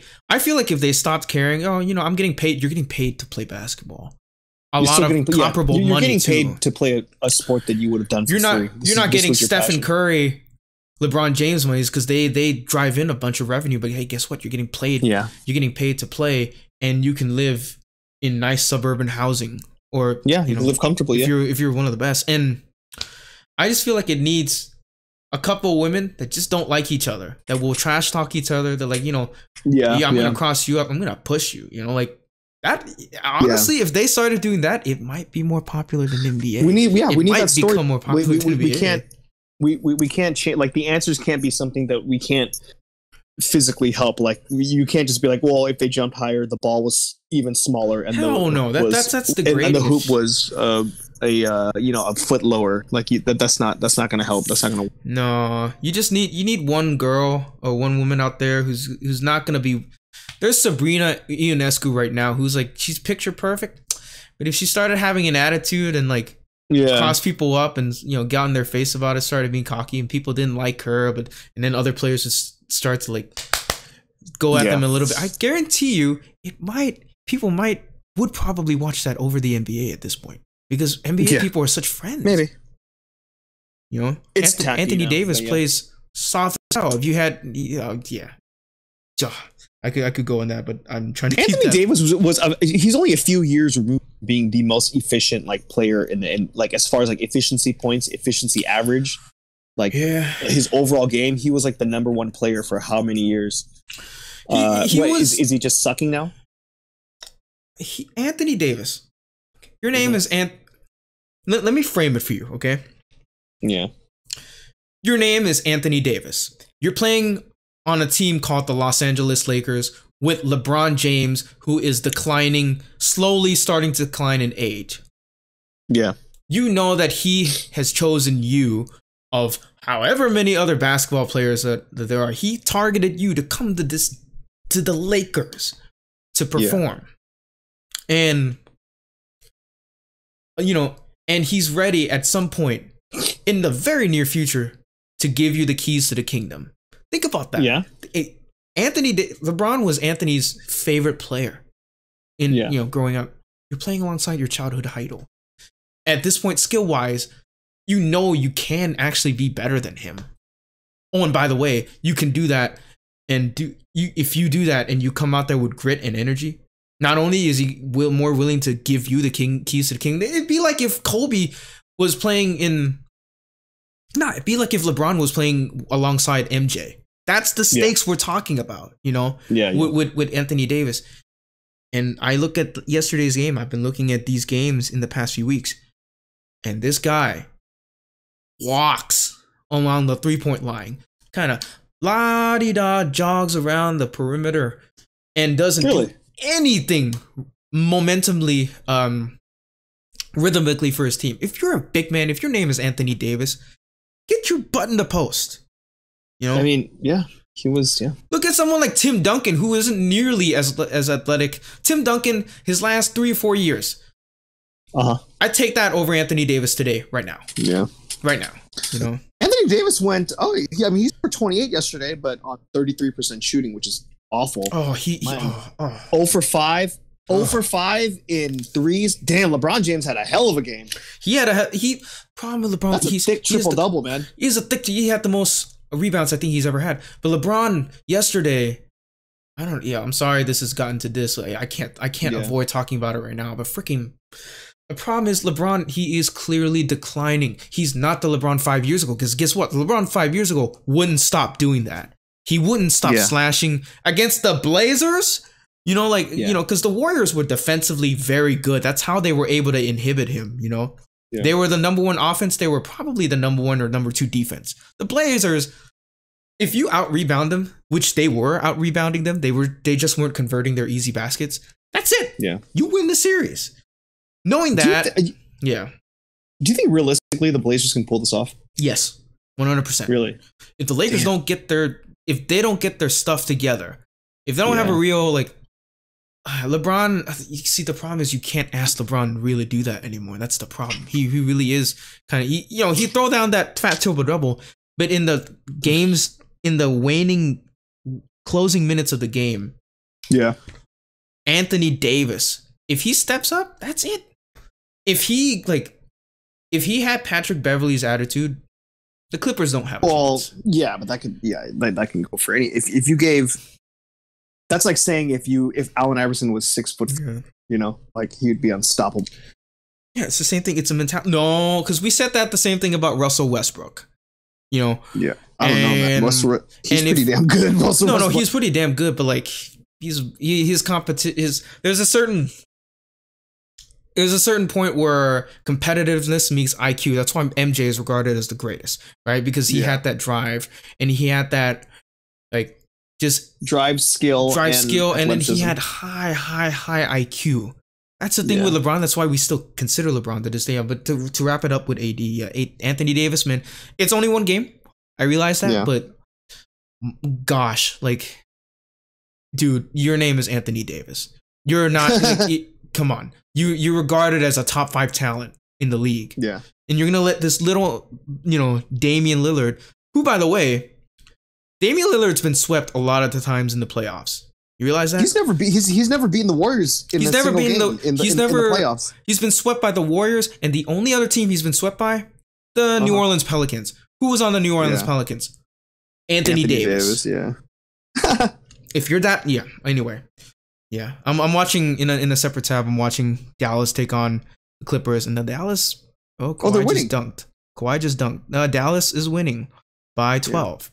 But it's the Clippers. Anyway, one final topic, Eric. Movies. Yeah. Let's talk about a few movies that kind of defined your era of high school. Oh man. I know that's like another 2-hour conversation in and of itself. Yeah. But kind of similar to music. Give me like year by year. You want me to go first? Yeah. You go first. Yeah. Sure. I've been talking a lot, by the way. I'm sorry. No, it's good. Good. You need that. 09. There's two movies that still lingered into. That's a technicality, but I'm gonna go for it. You had The Dark Knight and you had Iron Man that had come out. Just the year before. I'm cheating a little bit. Phases of the Marvel Universe. It was the early phases of the Marvel Universe, and it was the first time anybody had ever seen anything like Heath Ledger's Joker. Like that's just like, oh my God, like the way that's the only movie that my dad hasn't slept in when he's taking me to see movies. Ever since, college, whenever I go back, we go see Star Wars. So yeah, he'd be asleep. Watching Dawn of the Planet of the Apes, he'd be asleep.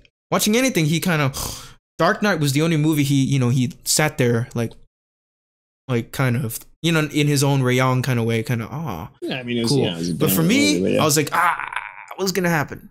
So yeah, Dark Knight, and then Iron Man, the first Iron Man movie. Yeah, Iron Man was good. Yeah, it's not perfect, but the thing is, it was such a different feeling superhero movie because you had this smart genius, billionaire,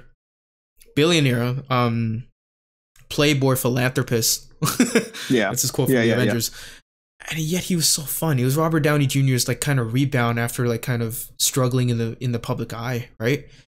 Yeah. It was so fun. It felt different. And you compare the first Iron Man to the stuff that's coming out for MCU right now. In that first Iron Man movie, you had Stan Lee depicted as Hugh Hefner, the playboy. And then you had Iron Man, you had Tony Stark sleeping with the reporter within the first like 5 minutes of the movie. And the reporter's like, you ever lost sleep over your inventions? And Tony Stark was like, I'd be prepared to lose a few hours of sleep with you. And then the very next cut, they're just like they're aggressively fucking, and it's just like geez, 09. That was the beginning of it. I mean, I think the first. Yeah. What was the first Marvel movie in that Marvel universe? Was it Iron Man? The first recognized as Iron Man, but shortly around that time too, the Incredible Hulk came out, which people forget about because it was spearheaded by Edward Norton, which they changed actors. It had Edward Norton. It had really famous mustachy guy, I forget, as the general. It had Liv Tyler. And at the end of the Hulk movie, they had Iron Man make a cameo, and it was interesting. So I mean, 2010. Shoot, this is where I start having to look at lists. 2010. Inception. Yeah. Ooh. Yes. Another Nolan movie, that was a bang. I saw that in theaters. I saw that in IMAX. My dad decided to make a trip out of it. Movies for me and my dad are like really father-son kind of bonding thing. He didn't understand what was going on. I looked at that and I'm like, how do you tell a story like that? Yeah. Inception. And that movie changed. It changed the way trailers were made because of that kind of that deep bass kind of trailer. You remember that, right? Very, very Christopher Nolan. Very Christopher Nolan, and it changes the whole industry and how they marketed movies. Instead of like, I felt like that movie, that trailer kind of changed things from in a world where blah blah, and then suddenly just you watch that trailer. It's still kind of compelling today. Obviously, it's cheesy as hell by today's standards, but yeah, Inception, 2010, sophomore year. 2011.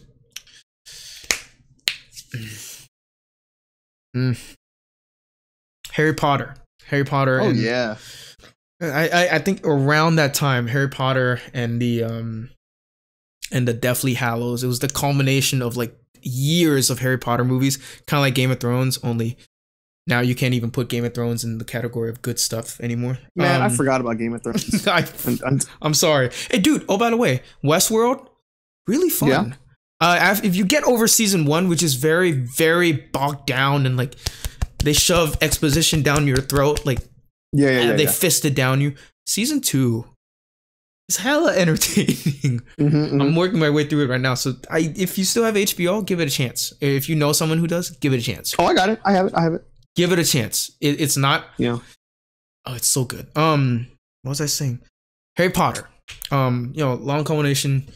I'd read the books. I'm reading through the books again. Yeah. Only this time reading it like a PhD level or not. Some guy with a PhD like dissected Harry Potter at like the collegiate level. I'm like, oh shit, I might read it. Okay. Me, I get a kick out of it. Yeah, 2011, junior year, Harry Potter, the movie I skipped JV to go watch. Yeah. And then senior year, The Avengers. That was the first Avengers, huh? Yep. The Avengers. And I remember the first time I watched The Avengers was right after I took my first SAT. Oh, yeah, SAT. The SATs was a good reward, like, oh, you're buying your mind, like your stress, and then afterwards, like the friends are like, so you want to go watch the Avengers? I'm by like, the way, hell yeah. Speaking of high school, that was a thing in high school, the SAT. Was it the same for you? We had 2 types of SATs, and for me, because our school ran on an American curriculum. Yeah. So we had the SATs, which was the high school, standardized, but then we also had the standardized tests that elementary school kids, and you were required to take the whole school would like require you take it once a year, and it was like how schools get graded performance wise, like how you would receive funding. Hey, it's kind of like the state required exam in Indiana. It's called ISAT. I don't know if you guys had the same thing, but SATs. This was before it went to primarily 2 categories. I think they've completely taken writing out. I don't know. How'd you do on them? I scored a 1080. Damn. Well, no. 2 subjects or 3? Out of 1,600. Hey, man. Me too. But it wasn't. I wasn't gonna do well on this. It doesn't. I just did not know how to prepare for that stuff. I tried to shotgun it all by myself when all my friends were doing the smart thing. Yeah. They were grouping up and going to tutors by themselves. I took classes over the weekend that taught you how to take the test. Mm-hmm. And I was like, what are we really learning? Like, what? No, that's what it is. Yeah, that's what it is. What is it proving if I'm learning how to take the test and you don't just do well because you're smart? Mm-hmm. It's just so strange. They just taught you strategies of how to read and how to, I guess manipulate the score. It just... You barely hear it brought up now. I don't know if it's because I've been out of the high school system for so long, but Yeah. I don't think that's how students are measured anymore. Like, thankfully, I don't know. Like, there's a whole inclusivity if it's thing. Not, then that's great. Yeah. There's the whole inclusivity thing in college right now. That's a huge topic of debate. Like, administrative action. That's a whole different thing. But yeah, SATs 10 years ago. I mean, even 10 years ago, as recent as 10 years ago, it was a big thing. Like Asians. Oh man.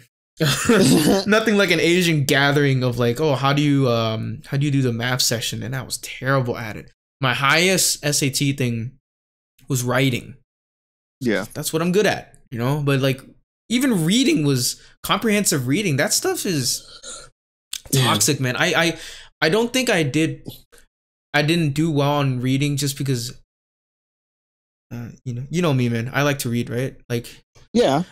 I'm the guy that'll read high literature, but the problem is I don't believe in the philosophy of freaking like reading it just to be graded on it. That's like the worst thing for me. So I did poorly. I responded very poorly to that. Yeah. I don't know. Dude, I knew a lot of people or enough people that scored perfects on their SAT. Like they scored perfect 1600. Yeah. Multiple people.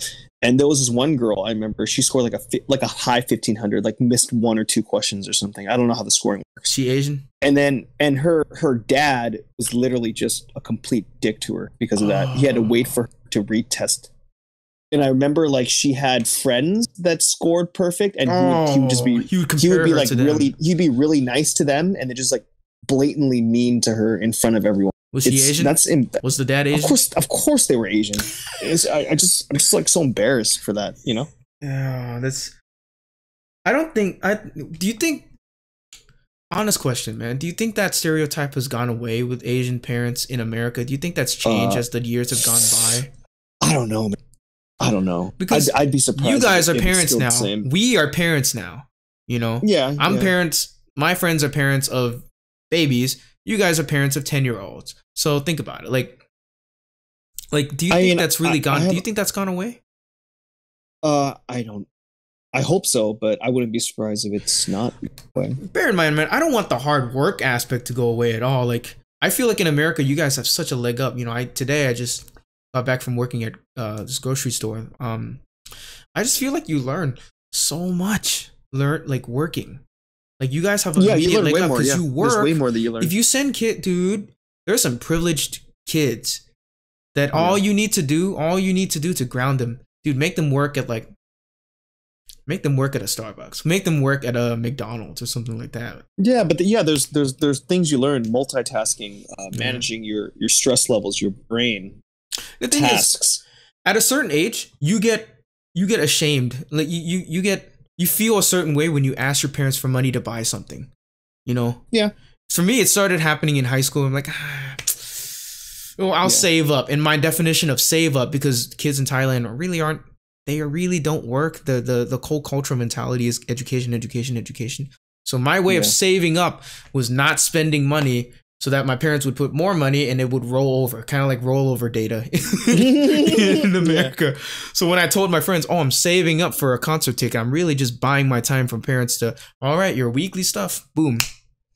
Yeah. I'm hella privileged, dude, but I'm jealous now. It's just because of kids that got to work and saw, if you work at a grocery store at the age of 16, yeah. You know what you're seeing? You're seeing how merchandise moves. You're seeing how marketing works, really works. You're seeing how corporations work. Not to blaspheme the place I work at now. Just they're really nice, really nice to me. Well, yeah, stuff like that. Where did that come from, James? I don't know. We started talking about SAT. SATs. Yeah. You were talking about how what does it really measure in a student? All right. Yeah. Yeah. It just means you're really good at taking tests. Oh, okay. Taking it all the way back, we were talking about movies. I watched the Avengers after taking the SATs. All right, you've had time to think about it. Run me through from freshman year to senior year. Dude, I can't go year by year. Don't go year by year. Give me 5 or 4. Yeah, because at the time when I was growing up, and I'm sorry, not I was growing up, but high school, it was all about kind of like those comedy movies, those just over the top stupid comedy, She's the Man or stuff like that, something like that, or there's we used to call them chick flicks. You can't call them chick flicks anymore. I think nowadays they call them romantic comedies. Freaky Friday. That's one of my favorites. Yeah, a lot of those going on. I don't know. She's All That. There was Scream, which was like a scary thing. Like I Know What You Did Last Summer. Like nothing. I don't remember great movies. Lord of the Rings. Because I didn't. Oh yeah, Lord of the Rings. Yeah, that was that time period. Like I think Two Towers came out. Oh, that was incredible. I remember the first movie theater experience I had in America was going to see Return of the King with you at Emeryville during Christmas. That's the only movie that I saw too. So out of all Lord of the Rings. Such a good movie. But, yeah, it's just I'm sure they're all good. I need to rewatch them someday. But I remember Lord of the Rings was a big deal. Attack of the Clones came out. Oh, you had to lie to yourself and said that movie was good at the time, huh? I remember. I didn't watch that movie till like a few years after it came out. I was like gone from. I guess I just try to come off as not this nerd, so I think I just didn't care about Star Wars. That's another thing that's changed. You bring up a good point. Nerd culture has completely changed. Nerd culture being into anime is considered really cool now. Like you got streamers. Streamers are the cool people now. Yeah. Streamers are the cool people now, and streamers are into a bunch of nerd shit. You know? Oh yeah, dude. Yeah.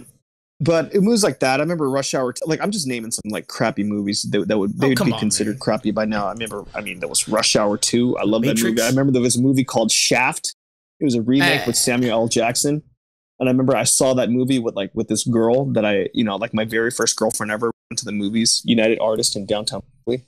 Oh, I saw Shaft. And yeah. All right. You saw a movie Shaft with your first girlfriend. The movie title was Shaft. If you can call it that, I don't know. First movie. Never mind. Go ahead. Okay. Nope. I'm not gonna. That's a story for later. Yeah. But nope.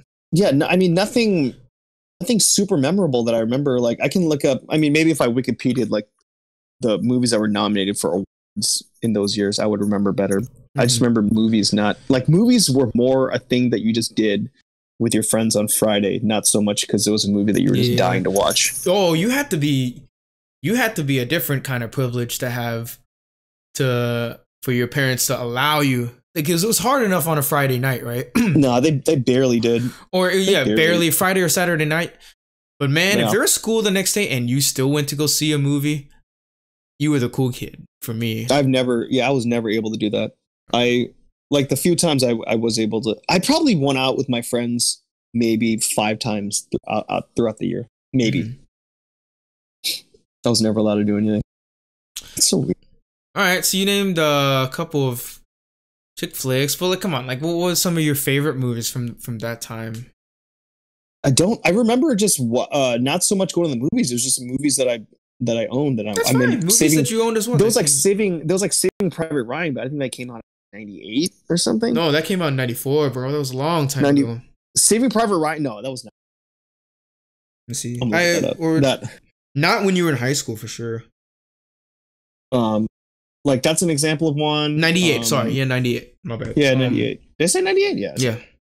That was man. It still stands up today. That first war sequence, which everyone talks about. Yeah, that was. Dude, that looks so. And because it's all practical, like a lot of it is not CGI. Man, that movie. Yeah, that was an amazing movie. That and Titanic. I don't know. These are. I think Titanic was 99. DiCaprio. Did you ever see that DiCaprio movie? DiCaprio, he was in Romeo and Juliet. He did a re-edition of it. That was in the 90s. Our English teacher made us watch that. That was so trippy and weird because it had all these 90s tropes that just weren't. That was like prime heartthrob young Leo. You know, he's still a heartthrob now, man. He's dating a 20-year-old. I know, but I mean, it's different. Like when he was younger, a teen, and I remember they'd have these magazines with like him, Jonathan Taylor Thomas, and whoever was cute back then. He's in Leo Utah watching the Bulls, and he was backstage like congratulating Jordan on his 6th title. Yeah. That's pretty insane. Movie stars, big movie stars. Who's the biggest movie star from your time? I'm gonna try to think of mine. Shoot, I don't. Damn. Movie stars. You can't. Jackie Chan, believe it or not. Yes, was a huge deal. I can't really think of one from. Yeah, I can't think of anything. Heath Ledger was just a hero for so many years after Dark Knight. Yeah. Yeah, probably. Honestly, Robert Downey Jr. Like he could do no wrong. Tom Cruise. I mean, but I think Tom Cruise is always a big time actor at all times. Favorite Tom Cruise movie is actually Mission Impossible 5. That movie was so good. 3. Oh, really? 1, 2, 3, and 5. Like 4 is good too. They're all actually pretty good. Like they're all like solid action movies. Yeah. They're kind of hard to critique. The third one was made by J.J. Abrams, I think. Well, I mean, yeah, they were all good, but for sure, like, don't make any. He broke his foot making the last one. Yeah, I think they're done. Yeah. Yeah, he's a wild man. Fighting action movies. I think Ong-Bak might have come out a little before, like right around your time, right? Yeah, it was 2005. I don't know. I remember it was a big deal. I mean, I didn't really care. I mean, it was a big deal for like everyone else. Ong-Bak. Yeah, isn't that crazy though? Like for me, people here still talk about Ong-Bak. Like some friends I know, like they watch combat or action movies. Oh yeah, this film from Thailand. I remember seeing it as seeing scenes of it as a kid. I never watched it full because parents they wouldn't let me. Yeah. Like, man, just the sequences they pull off. The dude fight on a tuk-tuk, you jump off the tuk-tuk, you run through these streets. Damn good. It's quick as hell. Yeah. Hidden Dragon, Crouching Tiger. That was another one. Oh, that was like in 2000. That was right. I don't know. That was popular. I never watched. That was popular. At this point, dude, I'm just naming off a bunch of movies that I think your time. It's crazy how 10 years, but right now I can name out a bunch of artsy movies now, like stuff I'm into, but none really as big as what came out. I mean, I think I don't know if that's like cultural gatekeeping. Cultural your time. Yeah. Your time was Lord of the Rings. Like if we're talking the biggest stuff. My time Lord of the Rings. Yeah, Lord of the Rings. My Titanic. time was the Avengers, and then like freaking Dark Knight, which like changed everyone's minds. Yeah. Dude, I think we've run the gambit. We're at like 2 hours. Yeah, we just passed 2 hours. It's a lot of editing you gotta get through. Nope. It's a lot of it is gonna stay, but movies. Name one. Okay, to kind of close things up. What's 1 year at any point? Like they created the perfect time machine wherein you could go back in time, not affect it. You'd be translucent. You wouldn't like go back to your time capsule and whatnot. You wouldn't be striving to struggle, like to survive or like not break the timeline. Hey, and this timeline wouldn't go anywhere, so you'd come back like to now, basically. Okay. If you could travel back to 1 year, what would it be? What would it be? And why? If it's in my high school years, I would say 1999. 99? Yeah, just because it was such a huge, like the culture difference, and I don't want to say maturity because no one's really mature from going from 8th grade to high school. It was such a huge leap of, I don't know, the evolution of like this is like way past into your hormones and puberty and whatnot, and everything is just magnified. Also, that was a time where I really liked that school, Berkeley High, because it was just such like great culture, like good culture. There was an edginess to them. They were, except there was no way I could have made a sports team going to that school. And that was also, 1999, that was Y2K and that praise and scare of what's going to happen. Y2K, was it really that big? Were people that scared? Were your parents scared? Oh yeah, it was so stupid. Yeah, it was so stupid. But we were worried like everyone was going to, like, power was going to go off and just enough. Yeah, I mean, like, that's just enough where technology was kind of just starting to make its way. You still had to go in time to catch a show that you wanted to watch. It was, yeah. You had to tape delay everything. Yeah, talking on the phone was a thing, Oh, it was a huge privilege. Yeah. Even for me. But, yeah. But yeah, I'd probably say 1999 just to freak myself.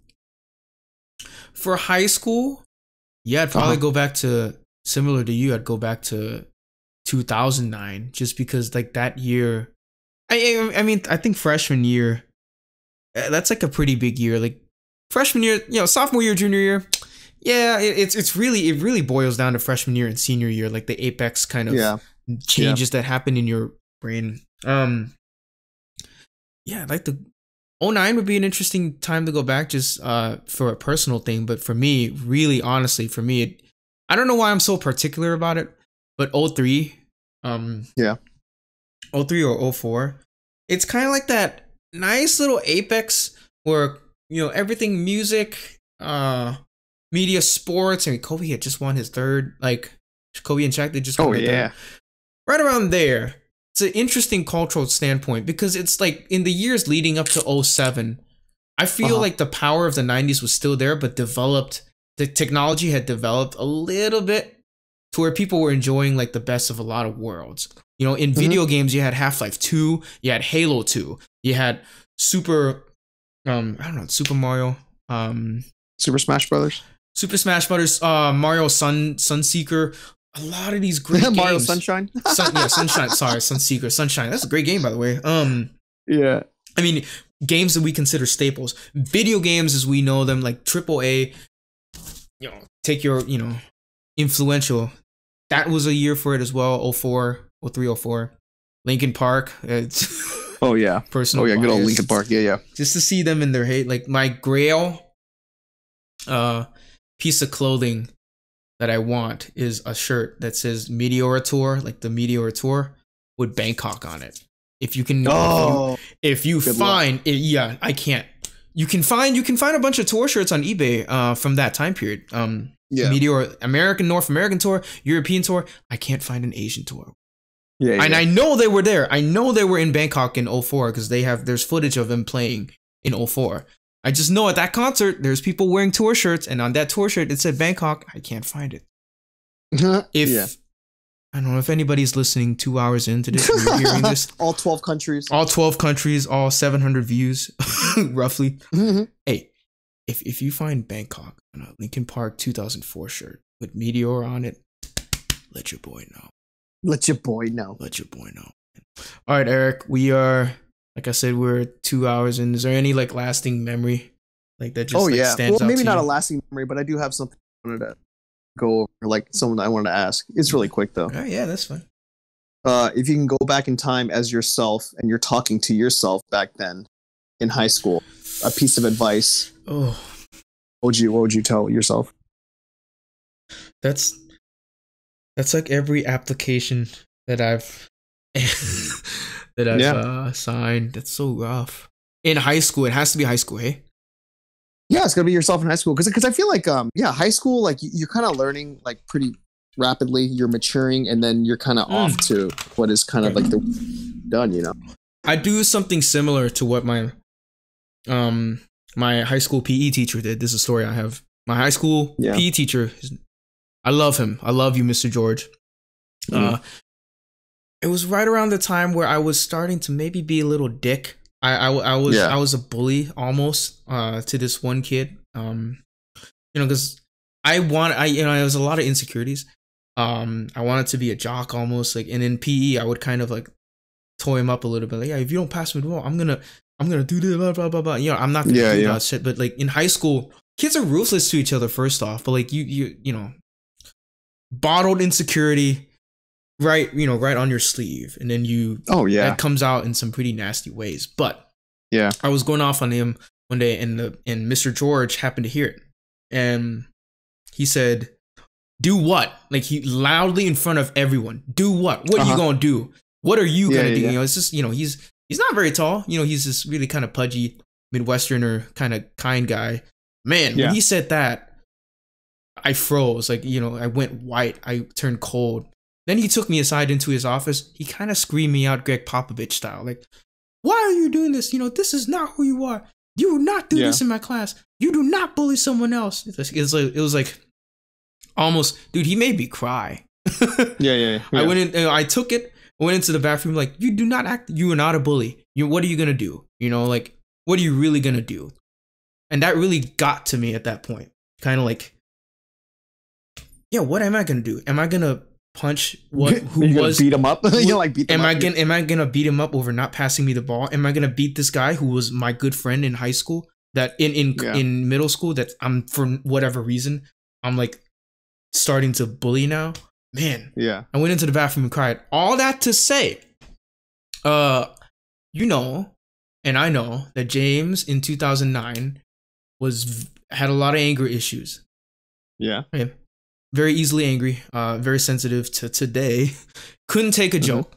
And so if James from back then could see me now, I tell him, dude, don't take yourself seriously.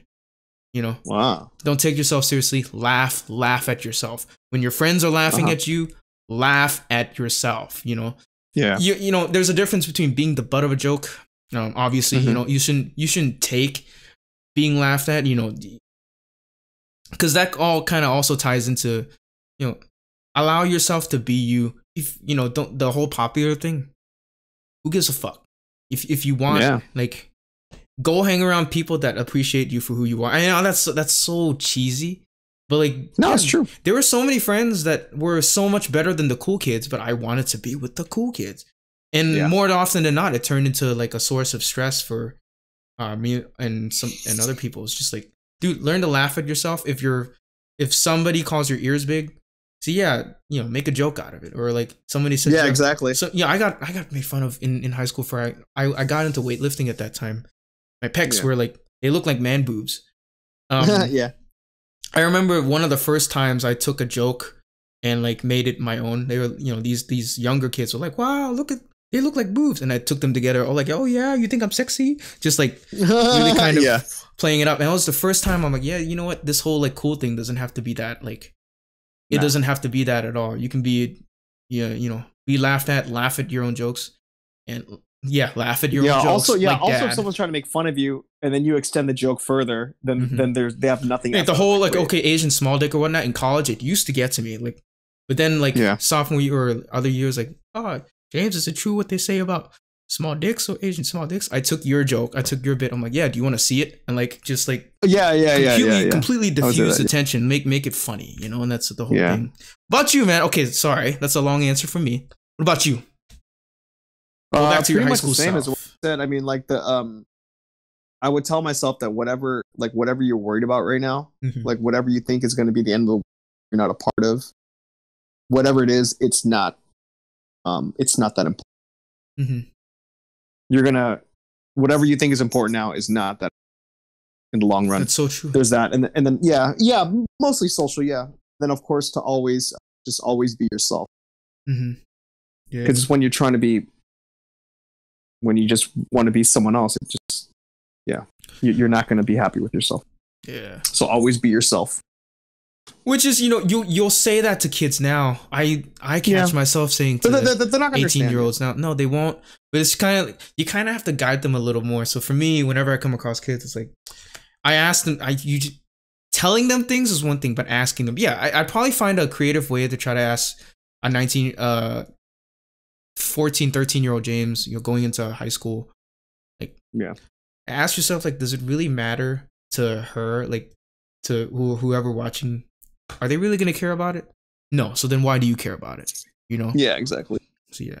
And the other thing I tell my young self is stop bitching about military school. Because it is like the biggest wow factor for when I tell some Americans. It earns me instant street cred, even though the program is so dimmed down. Oh yeah, I was forced into military school in high school. Wow, you must be so disciplined. Boom, it gives me like extra credit. That's kind of like the you do get discipline out of it, you know. Yeah, the discipline of being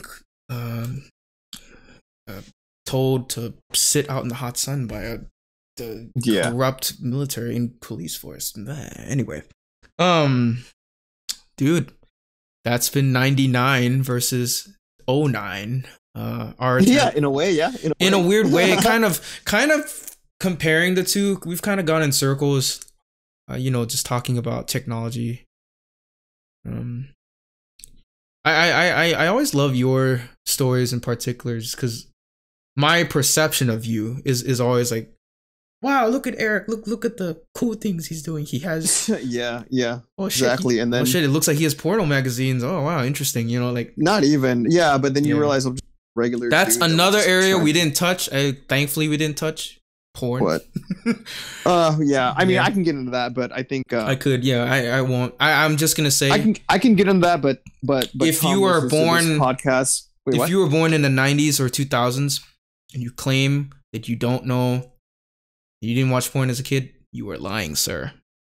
It was a little harder to get. It was harder to get access to it, but luckily I lived with an uncle that had all of it. Wait, what? Oh, yeah, but our age. That's why I was making that joke. I was like, we could talk about how I've gotten contact with it. He liked hair, didn't he? But no. But I was gonna say, but Tom listens to this podcast and he knows our uncle. Come on, I'm not gonna talk about it. Yeah, but for you it was hard to, no pun intended, but for me it was very easy to watch porn, and much easier now thanks to this. Kids are hard and easy. Yeah, and when you're that young, it's easy and hard. I'll tell you that. Very easy. No problems. Man, what a way to end a podcast. What a way to end it. But that's high school. What we tried to do, hopefully, is maybe jog your memory, whoever's listening, just to maybe not reminisce. 2020, it's been a rough year. Sometimes you got to go back and look. I've tried to avoid it. I've tried to stop being overly nostalgic. I try to respect, just like look back and appreciate it for what it is and not what it was like. Yeah. Not the pedestal that it was. Because good thing, like the Lord of the Rings or those movies or whatnot, if it's good, then if it's great, it'll stand the test of time. There's no need to sell it to people. There's no need to like, oh wow, my time was better. No, not exactly. Right now you have you can order Taco Bell from your phone and it'll come to your door in about 30 minutes. I couldn't do that 10 years ago. You couldn't do that 20 years ago. No. All right. It's weird that we're just adjusting. Okay, guys, that's been one of the longer Crunchy Takes to date. The Crunchy Take podcast will return next week with an NBA segment. Who on it? I don't know. It might be just me, but solo. It might be solo because this guy here does not watch the NBA, and he doesn't. I'd rather not make him talk about. I mean, I don't think anyone wants to hear me talk. I could talk, but I don't think anyone wants to hear me talk about the NBA. I'll tell you that. Just watch a few games. We'll text back and forth. But all right, that's been the Crunchy Take podcast for this week. Crunchy Take 15. Thank you to all 12 countries. All 12 countries, man. It's international. It's an international podcast. Oh, international, quote unquote. All right, that's been the Crunchy Take podcast. Eric, thank you so much for joining us. Thank you. Today. Peace. Right, peace out.